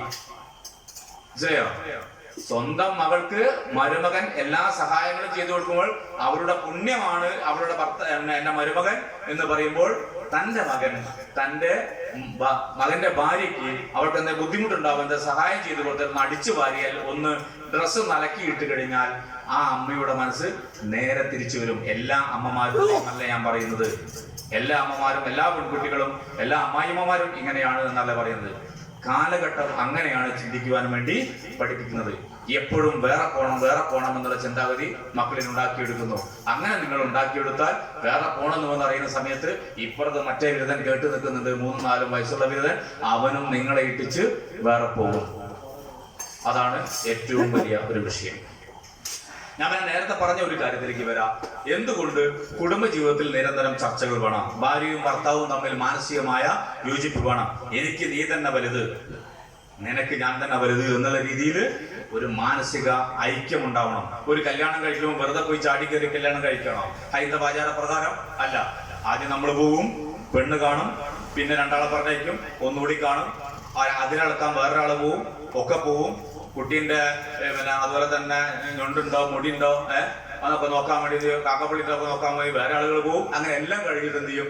എല്ലാം കഴിഞ്ഞിട്ട് വിവാഹം കഴിച്ച് നമ്മൾ പറയുന്നത് ഓളത്ര ശരിയല്ല, അല്ലെ ഓനത്ര ശരിയല്ല. അപ്പൊ ശരിയാവാത്തത് നമ്മുടെ മനസ്സാണ്. ഈ വിയോജിപ്പ് നമ്മുടെ ദാമ്പത്യ ജീവിതത്തിലും പ്രകടമാകുന്നു. ഇന്ന് നമ്മൾ ചിന്തിക്കുക, എന്റെ മുന്നിലിരിക്കുന്ന ഓരോരുത്തരും, ഞാൻ ഉൾപ്പെടെ സദസ്സിലിരിക്കുന്ന എല്ലാവരും ഒന്ന് ചിന്തിക്കേണ്ട കാര്യം, ഒന്ന് ചിന്തിക്കുക, എന്റെ ദാമ്പത്യ ജീവിതം എത്രമാത്രം തൃപ്തികരമാണ്. ഒരു പേപ്പർ നിങ്ങളുടെ കയ്യിലേക്ക് തരാം, ഒരു പെന്നും തരാം, നിങ്ങൾ മാർക്കിടുക. നിങ്ങളുടെ ദാമ്പത്യ ജീവിതം എത്രമാത്രം വിജയപ്രദമാണ്. ഡിസ്റ്റിങ്ഷൻ ഉണ്ടോ, പിന്നെ ഫസ്റ്റ് ക്ലാസ് ഉണ്ടോ, സെക്കൻഡ് ക്ലാസ് ഉണ്ടോ, പാസ് മാർക്ക് പോലും ഇല്ലേ എന്നുള്ളത് നിങ്ങൾ ചിന്തിക്കുക. പാസ് മാർക്ക് ഇല്ലെങ്കിൽ അതിന്റെ ഉത്തരവാദിത്തം നിങ്ങൾക്കാണ്. ഭർത്താവിന്റെ മനസ്സിനെ വായിച്ചെടുക്കുവാൻ ഒരു ഭാര്യയ്ക്ക് കഴിയണം. എന്തൊക്കെയാണ് അയാളുടെ ആഗ്രഹങ്ങൾ, എന്തൊക്കെയാണ് അയാളുടെ സങ്കല്പങ്ങൾ. അയാളുടെ ജീവിതത്തിൽ അധ്വാനിച്ചു കൊണ്ടുവരുന്ന ഒരു പുരുഷനാണ്, കുടുംബത്തിന്റെ നാഥനാണ്. ഒരു ഭാര്യ എന്നുള്ള നിലയ്ക്ക് അയാൾ എന്നിൽ നിന്നും ഒരുപാട് പ്രതീക്ഷിക്കുന്നുണ്ട്. ആ പ്രതീക്ഷയ്ക്കൊത്ത് ഞാൻ ഉയരേണ്ടിയിരിക്കുന്നു എന്നുള്ളൊരു ചിന്ത സ്ത്രീ സമൂഹത്തിൽ ഉണ്ടാവണം. പുരുഷന്മാർ നേരെ തിരിച്ച് ചിന്തിക്കണം. പഴയ കാലഘട്ടമല്ല. സ്ത്രീ എന്ന് പറയാൻ സമൂഹത്തിൽ ആണും പെണ്ണുമായി 2 വിഭാഗം ജനിക്കുന്നുള്ളൂ. സ്ത്രീകൾ പഴയ കാലത്തെ പോലെ അടിമകളല്ല. അവർക്ക് സ്വപ്നങ്ങളുണ്ട്, അവർക്ക് സങ്കല്പങ്ങളുണ്ട്. അവരെ സങ്കല്പങ്ങളെ ഞാൻ തിരിച്ചറിയേണ്ടിയിരിക്കുന്നു. എന്റെ സാമീപ്യം അവൾക്ക് വേണ്ട സമയത്ത് അവിടെ ഉണ്ടാവണം. ഞാൻ പീഡികയുടെ എടുത്തുപോയി എന്റെ സുഹൃത്തുക്കളുമൊത്ത് വിവാഹത്തിന് മുമ്പ് സല്ലപിച്ച് മദ്യവും കഴിച്ച് നട്ടപ്പാതിരക്ക് കയറി വന്ന് അമ്മയെ വിളിച്ചുണർത്തി കടന്ന കാലഘട്ടമല്ല ഇന്ന്. എന്റെ ഭാര്യയും എന്റെ മക്കളും അവിടെ കാത്തു നിൽക്കുന്നുണ്ട്. എന്റെ ഭാര്യ എന്റെ സാമീപ്യം ആഗ്രഹിക്കുന്നുണ്ട്. ഞാൻ അവിടെ നേരത്തെ ചെല്ലേണ്ടിയിരിക്കുന്നു എന്ന് പറഞ്ഞ് ഭർത്താവ് മാറിയിട്ടില്ല എങ്കിൽ ഭാര്യ ചിന്തിക്കും, എന്റെ ജീവിതം എന്തൊരു കഷ്ടം എന്ന് ചിന്തിക്കും. മനസ്സിലായോ? കഴിഞ്ഞ ദിവസം മണ്ണൂർ ഭാഗത്തു നിന്ന് ഒരു ഭാര്യയും ഭർത്താവും സ്റ്റേഷനിൽ വരിക. എന്താണ് വിഷയം? ഒന്നുമില്ല. ഭാര്യയെയും ഭർത്താവിനെയും മുന്നിലിരുത്തി ചോദിച്ചു. ഭർത്താവിനോട് ചോദിച്ചു, എന്താണ് നിങ്ങളെ സംബന്ധിച്ച പരാതി? സാറേ, നിങ്ങൾ ഓളോട് ചോദിച്ചാളി, എന്താണ് പരാതി? പിന്നെ വീടില്ലേ, നല്ല വീടുണ്ട്, അപ്സ്റ്റെയർ വീട് തന്നെയാണ്, വെള്ളമുണ്ട്, വണ്ടിയുണ്ട്, സൗകര്യങ്ങളുണ്ട്. സാർ നിങ്ങൾ എന്താ ചോദിച്ചാളി. അപ്പൊ ഭാര്യനോട് എന്താ നിങ്ങൾ അങ്ങനെ, എന്താ പ്രശ്നം, നിങ്ങൾ പറഞ്ഞോളൂ, എന്താ വിഷയം? നിങ്ങൾ ഒന്നുമില്ല സാറേ, ഇയാളൊന്നും പറഞ്ഞിട്ട് കാര്യമില്ല. അല്ല, നിങ്ങൾ പറയും എന്തൊരു വിഷയം നിങ്ങളുടെ മുഖത്തുണ്ട്, വല്ലാത്തൊരു വിഷാദഭാവം അവരുടെ മുഖത്തുണ്ട്. അവര് കരഞ്ഞുകൊണ്ട് സ്റ്റേഷന്റെ PR-ഓന്റെ റൂമിൽ നിന്നും അവര് പൊട്ടി പൊട്ടി കരഞ്ഞത്, ഞാനൊരു സ്ത്രീയാണ്, 4 വർഷമായി എന്റെ ഈ പുരുഷന്റെ സാമീപ്യം എനിക്ക് ഉണ്ടായിട്ടില്ല എന്നുള്ളതാണ് ഏറ്റവും വലിയ പ്രശ്നം. 4 വർഷക്കാലം അവരുടെ മനസ്സിൽ ഒരു വിങ്ങനായി കൊണ്ടു നടന്ന ആ ഒരു കാര്യം ഒരു സഹോദര സ്ഥാനത്ത് നിന്ന് ഞാൻ ചോദിച്ച സമയത്ത് അവരുടെ മനസ്സ് വിങ്ങിപ്പൊട്ടി. ഒരുപാട് ജീവിതങ്ങളുണ്ട് നമ്മളെ മുന്നിൽ, നമ്മൾ ഉടുത്തൊരുങ്ങി നടക്കുന്ന ജീവിതങ്ങളല്ല, ഒരുപാട് ജീവിതങ്ങൾ അങ്ങനെയുണ്ട്. അത് തിരിച്ചറിയാൻ സ്വന്തം ഭർത്താവിന് മാത്രമേ കഴിയുകയുള്ളൂ, യാതൊരു സംശയവുമില്ല. പുരുഷൻ എന്ന നിലയ്ക്ക് പുരുഷൻ കൂടുതൽ സ്ത്രീകളെക്കാൾ കുറച്ചുകൂടി ഉപരി ദാമ്പത്യ ജീവിതത്തിലൂടെ ആഭിമുഖ്യം പുലർത്തുന്ന ഒരാളാണ്. എന്റെ ഭർത്താവ്, അയാൾക്കൊരു സങ്കല്പങ്ങളുണ്ട്, അയാൾക്കൊരു രീതിയുണ്ട്, അവർക്ക് ശൈലിയുണ്ട്. ആ ശൈലിയും ആ ജീവിത രീതിയും ആ സങ്കല്പങ്ങളും ഒക്കെയായി ആരോഗ്യകരമായ പൊരുത്തപ്പെടലുകൾ, അനാരോഗ്യമല്ല ഞാൻ പറയുന്നത്, ആരോഗ്യകരമായ പൊരുത്തപ്പെടലുകൾ ഞാൻ നടത്തേണ്ടിയിരിക്കുന്നു. അങ്ങനെ ഞാനും ഭർത്താവും തമ്മിൽ ഇഴുകിച്ചേരുന്ന സമയത്തുള്ള ഒരു ദാമ്പത്യ ജീവിതമുണ്ടല്ലോ, ആ ദാമ്പത്യ ജീവിതമാണ് ഏറ്റവും വലുത്. ഞാനും എന്റെ ഭാര്യയും തമ്മിൽ തെറ്റിക്കഴിഞ്ഞാൽ 2ാമത്തെ ദിവസം മക്കൾ ചോദിക്കും, എന്താ അച്ഛ ഒരു പ്രശ്നം, നിങ്ങൾ അച്ഛൻ തെറ്റി നടക്കുന്നത്, നിങ്ങൾ അമ്മങ്ങനെ തെറ്റി നടക്കുന്നത് എന്ന് മകൻ ചോദിക്കും. മക്കൾ നമ്മളെ ചോദ്യം ചെയ്യാൻ തുടങ്ങുന്ന ഒരു സാഹചര്യം വരും. അത് നമ്മൾ ഉണ്ടാക്കണ്ട. നമ്മൾ ആലോചിക്കുക, ഭക്ഷണത്തിനല്ല, പിന്നെ പാർപ്പിടത്തിനല്ല, വെള്ളത്തിനല്ല നമ്മൾ പറഞ്ഞ നിസ്സാരമായ കാര്യങ്ങൾക്ക് പ്രശ്നങ്ങൾ ഉണ്ടാക്കണം. അപ്പോഴല്ല പ്രിയന്റെ അടുപ്പങ്ങൾ കണ്ടില്ല, നിങ്ങൾ എന്തൊരു എന്താ ഒക്കെ 5500 ഉറുപ്പ്യ എന്തൊരു വൃത്തി ഉണ്ടായിക്കാണെ, നിങ്ങൾക്ക് ഏതൊരു പണിക്കാരനെ കിട്ടീന് എന്നുള്ള അഭിപ്രായം. കാരണം എന്താ, അവിടെയുള്ള അടുപ്പിന്റെ ശൈലിയുടെ പേരിൽ, അവിടെ വാങ്ങിയ ടൈലിന്റെ പേരിൽ, അവരുടെ വീട്ടില് അപ്പുറത്തെ വീട്ടിൽ വാങ്ങിയ അലമാരയുടെ പേരിൽ, അവിടുത്തെ ആഭരണത്തിന്റെ ഡിസൈനിന്റെ പേരിൽ ഒക്കെയാണ് പ്രശ്നമുള്ളത്, അല്ലേ? നിങ്ങൾ ഓരോരുത്തരും ചിന്തിക്കുക, നിങ്ങളുടെ ജീവിതത്തിൽ എന്തുകൊണ്ട് പ്രശ്നമുണ്ടാവുന്നു? ഒന്നുമില്ല, വീടുണ്ടാക്കാത്തതിനൊന്നുമല്ല പ്രശ്നം, കാതലായ പ്രശ്നങ്ങൾ ഈ രീതിയിലാണ്. അതുകൊണ്ട് നിങ്ങൾ ശ്രദ്ധിക്കേണ്ടിയിരിക്കുന്നു. അതുപോലെ തന്നെ കഴിഞ്ഞ ദിവസം കുറ്റക്കാട് ഭാഗത്തു നിന്നും, കുറ്റക്കാടല്ല, കോടമ്പുഴ ഭാഗത്തു നിന്നും ഒരു അച്ഛനും അമ്മയും മകനെ കൂട്ടി വരികയാണ്.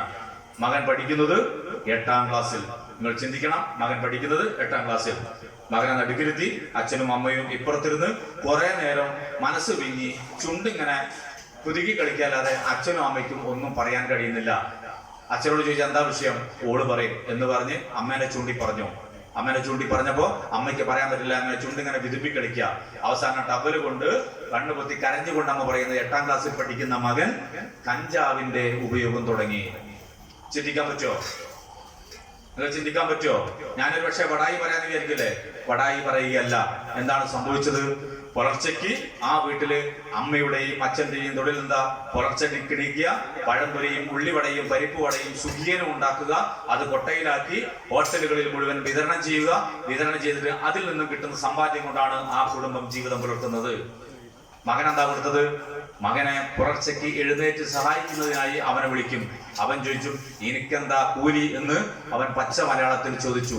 പച്ച മലയാളത്തിൽ ചോദിക്കുമ്പോൾ ആ കുട്ടിയോട് രക്ഷിതാക്കൾ പറയേണ്ട മറുപടി, ഞങ്ങളുടെ ജീവിതവും ഞങ്ങളുടെ വിയർപ്പും ഞങ്ങളുടെ സമ്പാദ്യവും ഒക്കെ നിനക്കുള്ളതാണ്, അതിലപ്പുറം നിനക്കൊന്നുമില്ല എന്ന് പറയേണ്ടതിന് പകരം ദിവസം നീറ്റോ എനിക്ക് 50 രൂപ വെച്ച് തരാം എന്ന് പറഞ്ഞു. 8ാം ക്ലാസ്സിൽ പഠിക്കുന്ന കുട്ടിക്ക് 50 രൂപ ദിവസവും അച്ഛനും അമ്മയും കൂലി കൊടുത്തപ്പം എന്താണ് ഉണ്ടായത്?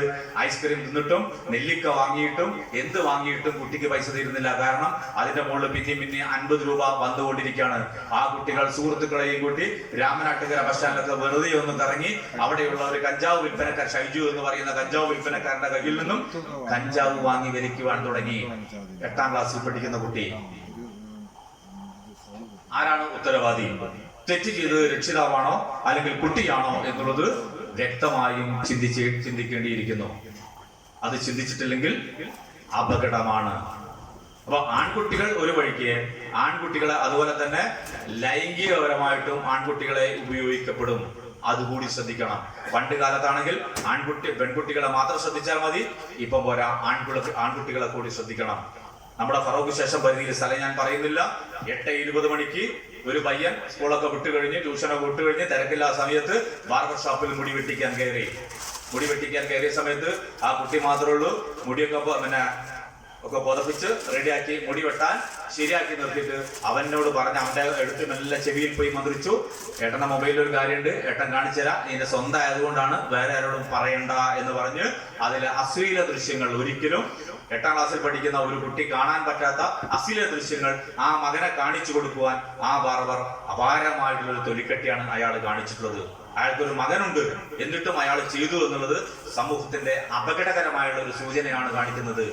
ആ 8ാം ക്ലാസ്സിലുള്ള കുട്ടിക്ക് നല്ല കാലത്തിന് ചൈൽഡ് ലൈനിൽ നിന്നുള്ള ഒരു ക്ലാസ് കണ്ടക്ട് ചെയ്തിരുന്നു.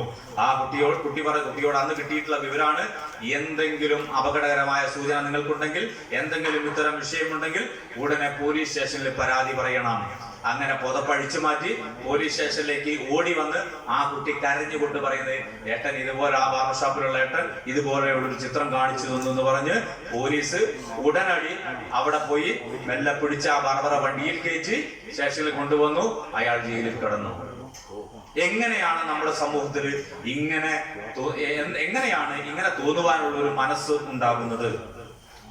എങ്ങനെയാണ്? അപകടകരമായ സൂചനയാണത്. അത് നമ്മൾ ശ്രദ്ധിക്കണം. എനിക്ക് ഒരു കുട്ടിയെ കാണുമ്പോൾ അത് എന്റെ മകന്റെ പ്രായമുള്ളതാണ് എന്ന് എനിക്ക് തോന്നണം. എന്റെ മൂത്ത മകൻ 20 വയസ്സും ചെറിയ മകന് 17 വയസ്സുമാണ്. അങ്ങനെയുള്ള ഒരു മക്കളെ കാണുമ്പോൾ അത് എന്റെ മകനാണ് എന്നുള്ളൊരു തോന്നലുണ്ടാകണം. ഒരു മകളാണെങ്കിൽ അത് എന്റെ മകളാണ് എന്നുള്ളൊരു തോന്നലുണ്ടാവണം. ഞാൻ പലപ്പോഴും ചിന്തിച്ചിട്ടുണ്ട്, ഞാൻ 7 അംഗങ്ങളുള്ള ഒരു കുടുംബത്തിലെ ഒരു അംഗമാണ് ഞാൻ. എന്റെ അമ്മ 8 പ്രസവിച്ചിട്ടുണ്ട്. അത് 7 എണ്ണേ ബാക്കിയുള്ളൂ. ആ ബാക്കിയുള്ളതിൽ 6ാമത്തെ സന്തതിയാണ് ഞാൻ. എന്തുകൊണ്ട് നമ്മൾ ഒരുവിധം ഒരു സ്ത്രീത്വത്തെ ബഹുമാനിക്കുന്ന ഒരു ശീലം എന്തുകൊണ്ടുണ്ടായി എന്ന് ചോദിച്ചാൽ, എനിക്ക് 5 സഹോദരിമാരാണ്. അവരുടെ വിഷമങ്ങൾ, അവരുടെ വികാരങ്ങൾ, അവരുടെ ബുദ്ധിമുട്ടുകൾ ഒക്കെ അവരോട് ചേർന്ന് നിൽക്കുന്നത് കൊണ്ട് സ്ത്രീത്വത്തെ ബഹുമാനിക്കുന്ന ഒരു സ്വഭാവം നമ്മളിൽ അറിയാതെ അലിഞ്ഞു ചേർന്നു. അല്ലെങ്കിൽ ഞാനും വെറുതെ 2ഓ 3ഓ ആൺകുട്ടികൾ മാത്രമുള്ള വീട്ടിലാണെങ്കിൽ ഞാനും വഴിതെറ്റി പോകുമായിരുന്നു. നല്ലൊരു അനുഭവമാണ് എനിക്ക് ജീവിതത്തിൽ ഉണ്ടായിരുന്നത്. അതുകൊണ്ട് ഇന്ന് തന്നെ എവിടെയെങ്കിലും ഏതെങ്കിലും ഒരു പെൺകുട്ടിയെ കണ്ടു കഴിഞ്ഞാൽ അതെന്റെ ചേച്ചീന്റെ മകളാണ്, അല്ലെങ്കിൽ അനിയത്തിയുടെ മകളാണ്, അല്ലെങ്കിൽ ഏട്ടന്റെ മകളാണ്, ഏട്ടന്റെ മകളാണ് എന്നുള്ളൊരു തോന്നല് ഉണ്ടാക്കുന്ന രീതിയിൽ കാര്യങ്ങൾ വന്നു. നമ്മുടെ സുഗതകുമാരി ടീച്ചർ പറഞ്ഞിട്ടുണ്ട്, കേരളത്തിന് ഏറ്റവും വലിയ ശാപം എന്താ? ആങ്ങളമാർ നശിച്ചുപോയി. കേരളത്തിന് ആങ്ങളമാർ നശിച്ചുപോയി. ആങ്ങളമാരില്ല. അപ്പോ കേരളത്തിൽ ഒരുപാട് ആങ്ങളമാരുണ്ടായിരുന്നു. കേരളത്തിന് നമുക്ക് സ്വന്തം ആങ്ങള വേണ്ട. എന്റെ ചെറുപ്പത്തിൽ ഞാനൊക്കെ തറയുത്സവവും മറ്റും കാണാൻ പോവാറുണ്ട്. തറയുത്സവം, സൈക്കിൾ ബാലൻസ് ഒക്കെ കാണുക എന്നുള്ളതാണ് എന്റെ ചെറുപ്പത്തിലെ ഒരു വിനോദം. തറയുത്സവത്തിന് പോയി കഴിഞ്ഞാൽ എന്റെ വീട്ടിന്റെ അടുത്തുള്ള രാഘവട്ടനും എന്റെ അച്ഛനും ഒരുമിച്ച് തറ കാണാൻ പോയി കഴിഞ്ഞാൽ എന്റെ അച്ഛൻ പറയും, ഞാൻ കുട്ടിച്ചാത്തന്തറ കണ്ടിട്ടേ ഉള്ളൂ, നീ പോയിക്കോ രാഘവ, നീ എനിക്ക് തിരക്കിട്ടെ, നീ പോയിക്കോ. നീ പോകുമ്പോ എന്ത് ചെയ്യണം? എന്റെ ലീലയെ കൂടി കൊണ്ടുപോകണം. മനസ്സിലായോ? അയൽവാസിയായ രാഘവനെ, സ്വന്തം അയൽവാസിയായ ആള് സ്വന്തം പ്രായപൂർത്തിയായ മകളെ രാഘവന്റെ കൂടെ പറഞ്ഞയക്കാണ്. രാഘവൻ കള്ളു കുടിക്കും, രാഘവൻ വീടി വലിക്കും, എല്ലാം ചെയ്യും. പക്ഷെ രാഘവൻ ഒരു കാര്യം മാത്രം ചെയ്തില്ല. സ്വന്തം അയൽവാസിയായ ആ പെൺകുട്ടിയെ സ്വന്തം മകളെ പോലെ ടോർച്ച് കാണിച്ച് ചൂട്ട് കത്തിച്ച് വീട്ടിലെത്തിച്ചു കൊടുത്ത് ആ കുട്ടിയുടെ അമ്മയോട് പറയും, ശാരദേ, ഇന്ന നിന്റെ മകൾ ആത്തെ കയറ്റിക്കോ, വാതിലടച്ചാള്, നവനെ ഞാൻ പോവാ. അല്ലേ? ആ കാലഘട്ടമാണോ ഇപ്പോൾ ഉള്ളത്? ഇപ്പോ എന്തുകൊണ്ട് നിങ്ങളുടെ വീടുകളിൽ നിങ്ങൾ ഒറ്റയ്ക്ക് ഈ കുട്ടിയെ നിർത്തി പോകുന്നില്ല? ഒരു ചോദ്യമാണ്. നിങ്ങൾ അടുത്തുള്ള വീട്ടിൽ ആണുങ്ങൾ ഉണ്ടെങ്കിൽ പണ്ട് പറയായിരുന്നു, അപ്പുറത്തെ രാഘവട്ടുണ്ടല്ലേ, ഇന്ന ആളുണ്ട്, ശങ്കരട്ടുണ്ട്, ഈ പേടിക്കേണ്ട ആളുണ്ടെന്ന് പറയും. ഇന്ന് നിങ്ങൾക്ക് അങ്ങനെ പറഞ്ഞു പോകാനുള്ള മനസ്സില്ല. എടി അപ്പുറത്തെ ചക്കരട്ടികളുള്ളത് ശ്രദ്ധിച്ചുകൊണ്ട് ഭാര്യ ഓർക്കണ്ട എന്ന് പറയുന്ന രീതിയിലേക്ക് കാലം മാറി. അതാണ് സുഗതകുമാരി പറഞ്ഞിട്ടുള്ളത്, ആങ്ങളമാർ നശിച്ചുപോയ കേരളമാണ് ഏറ്റവും വലിയ അപകടം എന്നുള്ളത്. അപ്പൊ നമ്മൾ എവിടെയാണ് മാറി? നമ്മൾ സാംസ്കാരികമായി ഉന്നതിയിലെത്തിയിട്ടുണ്ട്, വിദ്യാഭ്യാസപരമായ പ്രബുദ്ധത ഉണ്ടായിട്ടുണ്ട്. ഉണ്ടാവേണ്ടത് എന്താണ്? മനസ്സ് മാറണം. മനസ്സ് മാറണമെങ്കിൽ എന്താണ് നമ്മൾ ചെയ്യേണ്ടത്? നമ്മൾ നിരന്തരം ഇത്തരം ഇടപെടലുകൾ കുടുംബജീവിതത്തിൽ ഉണ്ടാവണം. ഇപ്പൊ എന്താ, വല്യമ്മ, വല്യച്ഛൻ, അമ്മായി ഒന്നുമില്ല. നിങ്ങൾ നിങ്ങളുടെ കുട്ടികളെയും കൊണ്ട് ഏതെങ്കിലും ബന്ധുക്കളുടെ വീട്ടിൽ പോയി കഴിഞ്ഞാൽ, മോളെ വല്യമ്മയുടെ അടുത്തല്ലേ, അല്ലെ അമ്മച്ചനത കിടക്കുന്ന അവിടേക്കൊന്ന് പോയി ലോകം പറയും എന്ന് നിങ്ങൾ പറയാറുണ്ടോ? മിക്കവാറും പേരും പറയാറില്ല. പോകുമ്പോൾ കൊണ്ടുപോകാറില്ല. അതാണ് വേറെ സത്യം. കുടുംബക്കാരെ വീട്ടിലേക്ക് കൊണ്ടുപോകുമ്പോ ഇരുന്ന് പഠിക്കുക എന്ന് പറയല്ലാതെ ബന്ധങ്ങൾ ഊഷ്മളമാക്കുന്നതിന് നിങ്ങളുടെ കുട്ടികളെ കൂട്ടി നിങ്ങൾ കൊണ്ടുപോകാറില്ല. അത് ബന്ധുക്കളെ കാണുന്നത് അച്ഛന്റെയും അമ്മയുടെയും ജോലിയാണ്. ഞാൻ അച്ഛനോ അമ്മയോ ആവുന്ന സമയത്ത് ഞാൻ ബന്ധുക്കളെ കണ്ടാൽ മതി, എന്റെ ഉത്തരവാദിത്തമല്ല എന്ന് മക്കളുടെ മനസ്സിൽ അന്തർലീനമായി മക്കളെ കൊണ്ടുപോകുന്നില്ല. മക്കളെ പൊതുജനങ്ങളുടെ ഇടയിലേക്ക് വിടുന്നില്ല, സംസാരിക്കാൻ വിടുന്നില്ല. എപ്പോഴും അവരെ വിടുമ്പോ നീ വൃത്തി കെട്ടുപോ എന്ന് പറഞ്ഞ് അവനെ മാറ്റി നിർത്തുകയാണ്. എന്റെ വികാരങ്ങൾ പൂർണ്ണമായിട്ടും എന്റെ വികാരങ്ങളും എന്റെ ചിന്താഗതികളും എനിക്ക് എന്റെ അച്ഛനോടും അമ്മയോടും പറഞ്ഞാൽ പോരാ. എനിക്ക് തമാശകൾ പറയണം, എനിക്ക് പൊട്ടിച്ചിരിക്കണം. എനിക്ക് ഒരുപാട് എന്റേതായുള്ള ഒരു കൗമാര കാലഘട്ടത്തിൽ ജീവിക്കുന്ന എനിക്ക് എന്റേതായുള്ള ഒരുപാട് വിഷയങ്ങളുണ്ട്. അതെനിക്ക് സുഹൃത്തുക്കളുമായിട്ട് ആരോഗ്യകരമായ രീതിയിൽ പങ്കുവെക്കണം. എന്റെ രീതിയിൽ മാറ്റം വരണം. ഞാനൊരു കൗമാര കാലഘട്ടത്തിൽ നിന്നും ഒരു യുവാവിലേക്ക് മാറുമ്പോൾ എന്റെ മനസ്സിൽ മാറ്റങ്ങൾ വന്നിട്ടില്ല എങ്കിൽ, വരേണ്ട രീതിയിലുള്ള ആരോഗ്യകരമായ മാറ്റം വന്നിട്ടില്ലെങ്കിൽ അവിടെയാണ് അപകടം. എന്റെ ദാമ്പത്യ ജീവിതത്തിന്റെ തകർച്ചയും അവിടെ തന്നെയായിരിക്കും. അനുഭവങ്ങൾ കൊടുക്കുക കുട്ടികൾക്ക്. അനുഭവങ്ങൾ നിർബന്ധമായിട്ടും കൊടുത്തിരിക്കണം. ഇത്തരം ചെറിയ രീതികൾ പോലെ നേരത്തെ സാധപ്രാസികൻ സൂചിപ്പിച്ച പോലെ ഒരാൾക്ക് എങ്കിലും ഇതിലെ ഏതെങ്കിലും ഒരു കണിക, ഈ വാക്കിന്റെ ഒരു കണിക ഉണ്ട് എങ്കിൽ, അത് സ്വീകരിച്ചുവെങ്കിൽ അത് തന്നെയാണ് ഈ ഒരു ചടങ്ങിന്റെ ഏറ്റവും വലിയ വിജയം. എന്തുകൊണ്ട് ഇപ്പോഴും പല വീട്ടിൽ ആൺകുട്ടികൾ വളർന്നു വരുന്നുണ്ട്? എത്ര വീട്ടിൽ സ്വന്തം ആൺകുട്ടികളെ കൊണ്ട് അവരുടെ ഗ്ലാസും പ്ലേറ്റും കഴിക്കാറുണ്ട്? മോനെ അവിടെ വെച്ചോ, അമ്മ കഴിക്കോളാം. എന്തിനാ അമ്മ കഴുകുന്നത്? അവൻ കഴിക്കൂടെ? 5ാം ക്ലാസ്സും 6ാം ക്ലാസ്സിലും പഠിക്കുന്ന കുട്ടിക്ക്, 8ാം ക്ലാസ്സിലും പഠിക്കുന്ന കുട്ടിക്ക് അവൻ ഭക്ഷണം കഴിച്ച് ആ എച്ചില് പെറുക്കി ആ ഗ്ലാസും പ്ലേറ്റും കഴുകി വെക്കാനുള്ള ഒരു മനസ്സ് കാണിക്കണം. അതിനുള്ളൊരു മനസ്സ് അവനുണ്ടാക്കണം. അത് ഉണ്ടാക്കിയെടുക്കേണ്ടത് രക്ഷിതാക്കളാണ്. ഞാൻ ചെയ്യിക്കുന്നത് കൊണ്ടാണ് നിങ്ങളോടത് പറയുന്നത്. എന്റെ മകൻ സ്കൂൾ വിട്ടു വന്ന് ഭക്ഷണം പൊതിഞ്ഞു കൊണ്ടുവന്ന ടബിൽ അലക്കിയിടണമെങ്കിൽ അതിന് അമ്മയെ കാത്തു നിൽക്കണ്ട. അവൻ ഉപയോഗിച്ച അടിവസ്ത്രം അത് കഴുകണമെങ്കിൽ അവൻ അമ്മയെ കാത്തു നിൽക്കണ്ട. അമ്മ എന്ന് പറയുന്നത് അടിവസ്ത്രം ഏത് കാലത്തും കഴുകിയിടാനുള്ള ഒരാളല്ല. സ്വന്തം ഭർത്താവിൻ്റെതാണെങ്കിൽ പോലും അടിവസ്ത്രം കഴുകാനുള്ള അടിമയല്ല സ്ത്രീത്വം എന്നുള്ളത് നമ്മൾ പുരുഷന്മാരും തിരിച്ചറിയേണ്ടതുണ്ട്. നമുക്ക് എന്ത് ചെയ്യാം? ഇപ്പോഴത്തെ ജീവിതത്തിൽ എല്ലാം നമ്മൾ കൂടെ നിന്ന് കൊടുക്കണം. ഞാൻ രാവിലെ എഴുന്നേറ്റ് പോകുന്ന സമയത്ത്, ഞാൻ ഭാര്യ എഴുന്നേക്കുന്ന സമയത്ത് ഊരയ്ക്കൊരു തോണ്ടലാണ്. ആ ഊരയ്ക്കൊരു തോണ്ടൽ എന്ന് പറഞ്ഞാൽ ഒരു സൂചനയാണ്. എഴുന്നേറ്റോ ഇല്ല ഞാൻ വെറുപ്പിക്കൽ തുടങ്ങും. ശരിയോ? ഒരു സൂചനയാണ്. എഴുന്നേറ്റോ ഇല്ലെങ്കിൽ വെറുപ്പിക്കൽ തുടങ്ങും. രാവിലെ നമ്മൾ എന്ത് ചെയ്യും? എഴുന്നേൽക്കും, കിടന്ന് കുറച്ച് വെള്ളം, ഭക്ഷണം പാകം ചെയ്യാനുള്ള വെള്ളം അവരെ കോരി കൊണ്ടുകൊടുക്കും. ഉപ്പേരിക്കുള്ള എന്തെങ്കിലും കഴുകി അത് മുറിച്ചു കൊടുക്കും. അപ്പുറത്തേക്ക് ഭാര്യ പാചകം ചെയ്യും. അപ്പുറത്തേക്ക് ഒരു ഗ്ലാസ് വെള്ളം, അപ്പുറത്ത് വെച്ചൊരു ചായക്കുള്ള ഒരു തയ്യാറെടുപ്പ് നടത്തും. നമ്മൾ എന്ത് ചെയ്യും? നമ്മൾ അലക്കാണ്ടെങ്കിൽ എന്തെങ്കിലും അലക്കും, അല്ലെങ്കിൽ വേറെ എന്തെങ്കിലും ചെയ്യാണെങ്കിൽ അത് ചെയ്തു കൊടുക്കും.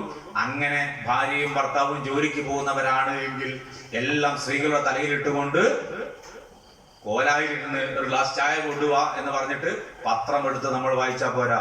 അവരുടെ ജീവിതത്തിലേക്ക് നമ്മൾ ഇറങ്ങിച്ചെല്ലണം. പെണ്ണിന്റെ അധ്വാനത്തിനും വിലമതിപ്പുണ്ടാവണം. അത് എന്തോ ഒരു കാരണവശാലും പണ്ടൊന്നും ഉണ്ടാവാറില്ല.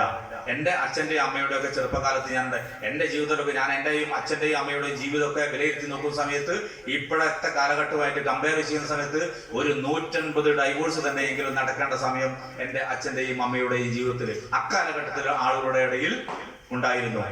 അന്ന് സ്ത്രീകൾക്ക് എന്ന് പറഞ്ഞാൽ ഒരിക്കലും ഒരു സ്വതന്ത്ര ബോധം, ഞാനും ഒരു സ്ത്രീയാണ്, ഞാനും ഒരു പൂർണ്ണ സ്വാതന്ത്ര്യമുള്ള ആളാണ് എന്നുള്ള ചിന്താഗതി അക്കാലത്തുണ്ടായില്ല. ഞാനൊരു അടിമയാണ് എന്നുള്ള ചിന്താഗതിയാണ് അക്കാലത്തുണ്ടായിരുന്നത്. അക്കാലത്ത് അതുകൊണ്ടാണ് വിവാഹമോചനമില്ലാത്തതിന് സ്ത്രീകൾ ഞാൻ അടിമയാണെന്ന് വിചാരിച്ചു. ഇപ്പോഴങ്ങനെയല്ല. സ്ത്രീകൾക്ക് സ്വതന്ത്ര ചിന്താഗതി വന്നു. നമ്മളും കൂടെ നിന്ന് കൊടുക്കണം. എന്റെ അമ്മ എന്റെ വീടിന്റെ അടുത്തുള്ള ലക്ഷ്മി അമ്മയായിട്ട് സങ്കടങ്ങൾ പറയുന്നത് ഞാൻ കണ്ട. എന്റെ അച്ഛനെ സംബന്ധിച്ചുള്ള പരാതികളും പരിഭവങ്ങളും ഒക്കെ എന്റെ കൂടെ എന്റെ അയൽവാസിയായുള്ള ലക്ഷ്മി അമ്മയോട് പറയും. ലക്ഷ്മി അമ്മ തിരിച്ചുകൊണ്ട് പറയും. അങ്ങനെ ലക്ഷ്മി അമ്മ പറഞ്ഞൊരു സങ്കടമുണ്ട്. ലക്ഷ്മി പറഞ്ഞു, ഭക്ഷണം ഉണ്ടാക്കി എപ്പോ വെച്ചോ മൂപ്പര് വിളിച്ചാ വരൂല. ഒരു പ്രാവശ്യം എന്താക്കി? ഭക്ഷണം ഉണ്ടാക്കി, ഭക്ഷണം ഒരൊറ്റ തട്ട്, ഭക്ഷണം മുറ്റത്തെത്തി, വിളിച്ചാൽ വരില്ല. എപ്പോ ചോദിച്ചാലും അയാൾ പറയും നിന്റെ അച്ഛനെ കൊണ്ടു കൊടുക്കുക എന്ന് പറയും. എന്റെ അച്ഛനെ കേട്ടി ഞാൻ മടുത്തു. അങ്ങനെ ഞാൻ എന്തായി? 2 ദിവസം ചോറിന് വിളിക്കാതെ എന്റെ മൂപ്പരെ ഞാൻ ചോറിന് വിളിക്കാതെയായിരുന്നു എന്റെ അമ്മയോട് പറയും. അങ്ങനെ അയാമ നിവൃത്തി കെട്ട അയാമ ഒപ്പിച്ച് പണിയുണ്ട്. 2 ദിവസം ചോറിന് വിളിക്കാതെയായപ്പം പഴയ അടിമ വീണ്ടും ഉണരുമെന്നും എന്റെ ലക്ഷ്മി എന്നെ ചോറിന് വിളിക്കുമെന്ന് വേലായുധൻ വിചാരിച്ചു. വേലായുധൻ അങ്ങനെ വിചാരിച്ചത്. എന്റെ ഭാര്യ എപ്പോഴും വിളിക്കാൻ അവൾ ഉൾപ്പെട്ടിരുന്നത്. അവളെ ഉള്ളിൽ എന്ത് ചെയ്തു? ചെറിയൊരു ധീരത വന്നു, ചെറിയൊരു സ്ത്രീത്വം വളർന്നു. അവസാനം ഭാര്യ വിളിക്കുന്നില്ല എന്ന് കണ്ടപ്പം അവസാനം എന്തായി? ലക്ഷ്മി അമ്മ വെറുതെ ഒന്ന് പലക നിലത്തിരുന്ന് കിടുകിടുന്നില്ല ഒച്ച കേട്ടിട്ട് തലേന്നേരം ഒന്ന് ഭക്ഷണം കഴിച്ചോളൂ. ഭാര്യ കൊടുത്ത ആദ്യത്തെ പാഠമാണ്. മനസ്സിലായോ? മക്കൾക്കില്ലാതെ വിളമ്പി വെച്ച് കുടുംബനാഥൻ എന്നുള്ള നിലയ്ക്ക് വേലായുധനാർക്ക് ഭക്ഷണം വിളമ്പി കൊടുത്ത സമയത്ത് അത് പുറത്തേക്ക് തട്ടിക്കളഞ്ഞ വേലായുധനാർക്ക് ലക്ഷ്മിയമ്മയുടെ ഭാഗത്തുണ്ടായ അങ്ങേയറ്റത്ത് സഹിക്ക വയ്യാതെ ഭർത്താവിനോടുള്ള സ്നേഹ നിരാശമുണ്ടായി. ഭർത്താവിനെ ഭക്ഷണത്തിന് വിളിക്കാതെ സ്വന്തം കഴിച്ചു തുടങ്ങി. വേലായുധനാർക്ക് വിചാരിച്ചു എന്റെ ഭാര്യ ഏത് സമയത്തും അടിമയായിരിക്കും, അവൾ എന്നെ വിളിക്കുന്നു വിചാരിച്ച് കാത്തു. 2-3 ദിവസം പട്ടിണി കിടന്നു, സഹിക്ക വയ്യാതായി. അങ്ങനെ എന്തായി, പലക വെറുതെ നിലത്ത് നിന്ന് കിടുകിട് നെല്ലിച്ചാൽ വേലായുധനാർ വരുന്ന രീതിയിലേക്കായി. മനസ്സിലായോ? അതുകൊണ്ട് ആണുങ്ങൾ സ്വയം നമ്മുടെ കൂടെയുള്ള സ്ത്രീകളെ തെരഞ്ഞ് നമ്മൾ അവരെ മനസ്സിലാക്കിയിട്ടില്ലെങ്കിൽ നമ്മൾ അവസാനം ഉടുപ്പില്ലാതെ അവരോട് കീഴടങ്ങി പോകേണ്ടുന്ന ഒരു സാഹചര്യം ഉണ്ടാവും. സ്ത്രീകളും പുരുഷന്മാരും സമന്മാരാണ് എന്നുള്ളത് നമ്മൾ ചിന്തിക്കണം. സ്ത്രീകളോട് അത് വിചാരിച്ചിട്ട് ഒരു പ്രത്യേക കാര്യമുണ്ട്. സ്ത്രീകളോട് എനിക്ക് പറയാനുള്ളത്, നിങ്ങൾ എപ്പോഴും പുരുഷന്മാരുടെ മനസ്സും വായിച്ചിട്ട്, നിങ്ങളെ പുരുഷന്മാർ എന്ന് പറഞ്ഞാൽ ഒരു പക്ഷെ ഉയരങ്ങളിൽ നിന്ന് സെൻട്രിങ്ങിന്റെ പണിയെടുത്ത് വരുന്ന ആളുകളായിരിക്കും. ചൂടുള്ള ബസ്സിന്റെ ഗിയർ ബോക്സിന്റെ അടുത്തിരുന്ന് അവർ ചൂട് പറ്റി രാവിലെ മുതൽ വൈകുന്നേരം വരെ ഡ്രൈവിംഗ് കഴിഞ്ഞ വരുന്ന ആളുകളായിരിക്കും. ഒരു പക്ഷേ വെയിൽ കൊണ്ട് ട്രാഫിക് നിയന്ത്രിച്ച് ക്ഷീണിച്ച് അവശനായി വരുന്ന പോലീസുകാരനായിരിക്കാം. ഏതൊരാളായിക്കോട്ടെ, അല്ലെങ്കിൽ പാടത്ത് മണ്ണിനോട് പടവെട്ടിയിരുന്ന കൃഷിക്കാരനായിക്കോട്ടെ, അവന് വീട്ടിലേക്ക് കയറി വരുന്ന സമയത്ത് സ്വാഭാവികമായിട്ടും അവര് മറ്റൊന്നും ആഗ്രഹിക്കുന്നില്ല. എന്റെ ഭാര്യയുടെ ഒരു സ്നേഹം, ഒരു ഇറ്റു സ്നേഹം, ഒരു ചേർത്ത് നിർത്തൽ, അതും നിങ്ങളുടെ ഭാഗത്തുനിന്ന് ഉണ്ടാവണം. എപ്പോഴും ആവലാദികൾ പറയുന്ന ചില ജീവികളായിട്ട് സ്ത്രീകൾ ചില സമയങ്ങളിൽ മാറുന്നുണ്ട്. എപ്പോഴും ആവലാതി പറയാനുള്ള ആളല്ല ഭർത്താവ്.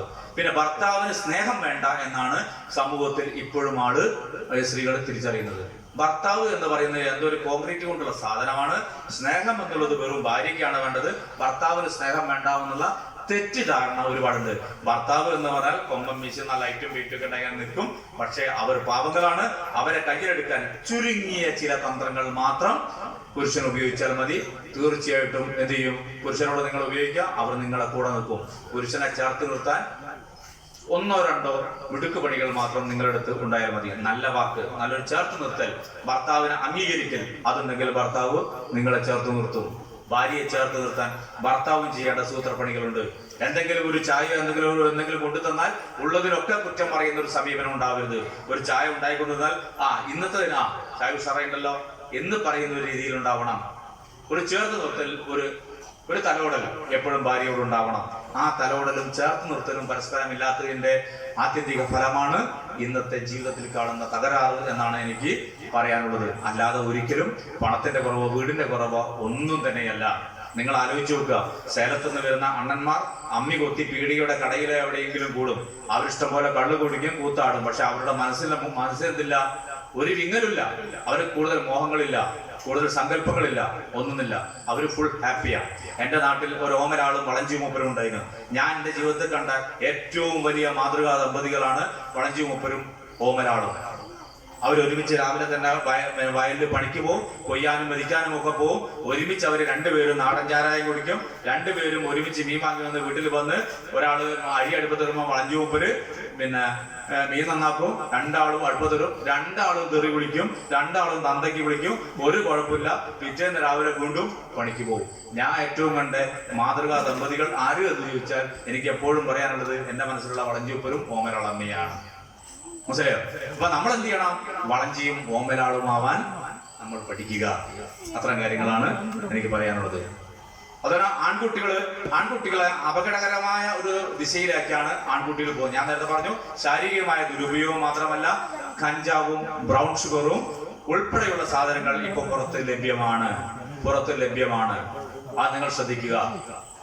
അതായത് നാവിൽ ഒട്ടിച്ചു വെക്കുന്ന സ്റ്റാമ്പ്, 12 മണിക്കൂറും 14 മണിക്കൂറും ഒക്കെ ലഹരി നുണയാൻ പറ്റുന്ന സ്റ്റാമ്പ് പെൺകുട്ടികൾ പോലും ഉപയോഗിക്കുന്ന രീതിയിലേക്ക് കാര്യങ്ങൾ മാറിയിട്ടുണ്ട്. പെൺകുട്ടികളും ലഹരി ഉപയോഗിക്കുന്ന രീതിയിലേക്ക് മാറിയിട്ടുണ്ട്.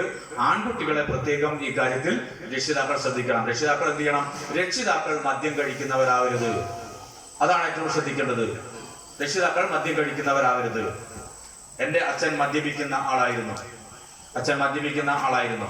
എന്റെ ജീവിതത്തിലെ ഏറ്റവും വലിയ ഒരു മോഹം എന്തെന്ന് വെച്ചാൽ, ഒരു മദ്യപിക്കാത്ത അച്ഛനായിരുന്നെങ്കിൽ എത്ര നന്നായിരുന്നു എന്ന് ഞാൻ കരുതിയിട്ടുണ്ട്. എന്റെ അച്ഛൻ ഒരു മദ്യപിക്കാത്ത ആളായിരുന്നെങ്കിൽ, വേറെ ഒന്നും ഞാൻ ചിന്തിച്ചിരുന്നില്ല. എന്റെ അപ്പുറത്തെ വീട്ടില് 3 നിലയുള്ള പഴയ മാളിക വീടൊക്കെ ഉണ്ട്, പഴയ ഒരു തറവാട്ടുകാരൊക്കെ. അതുപോലെ എനിക്ക് ആവണമെന്ന് വിചാരിച്ചില്ല. എന്റെ അച്ഛൻ ഒരു മദ്യപിക്കാത്ത ആളായിരുന്നുവെങ്കിൽ. ഈ സീസൺ വരുമ്പോഴാണ് ഞാൻ ഏറ്റവും സന്തോഷിച്ചിരുന്നത്. വൃശ്ചികം 1 മുതൽ മകരവിളക്ക് കഴിയുന്നത് വരെ എന്റെ അച്ഛൻ മദ്യം തൊട്ടിരുന്നില്ല. അതുകൊണ്ട് ഇന്ന് ഇവിടെ ഞാൻ ഈ വേദിയിൽ നിൽക്കുന്ന സമയത്ത് ഈ അയ്യപ്പ സ്വാമിയെ സാക്ഷി നിർത്തി ഞാൻ പറയുന്ന സമയത്ത് അയ്യപ്പ സ്വാമിയുടെ അനുഗ്രഹം കൊണ്ട് ആ 41 ദിവസവും നല്ല നിലയിൽ ഞാൻ ജീവിച്ചിട്ടുണ്ട്. അന്ന് എനിക്ക് നല്ല അച്ഛനെ കിട്ടിയിട്ടുണ്ട്, എൻ്റെ അമ്മയ്ക്ക് നല്ല ഭർത്താവിനെയും കിട്ടിയിട്ടുണ്ട് ആ കാലഘട്ടത്തിൽ. അപ്പൊ നിർത്താൻ കഴിയാത്തതായിട്ട് ഒന്നുമില്ല, അത് നമ്മൾ മനസ്സിലാക്കുക. എൻ്റെ അമ്മ എന്നോട് ചെറുപ്പത്തിൽ ചേർത്ത് നിർത്തി പറഞ്ഞ ഒരു കാര്യമേ ഉള്ളൂ, മകനെ നീ വലിയ ആളാവണം, നീ എഞ്ചിനീയർ ആവണം, നീ IPS കാരനാവണം എന്നൊന്നും എൻ്റെ അമ്മ എന്നോട് പറഞ്ഞില്ല.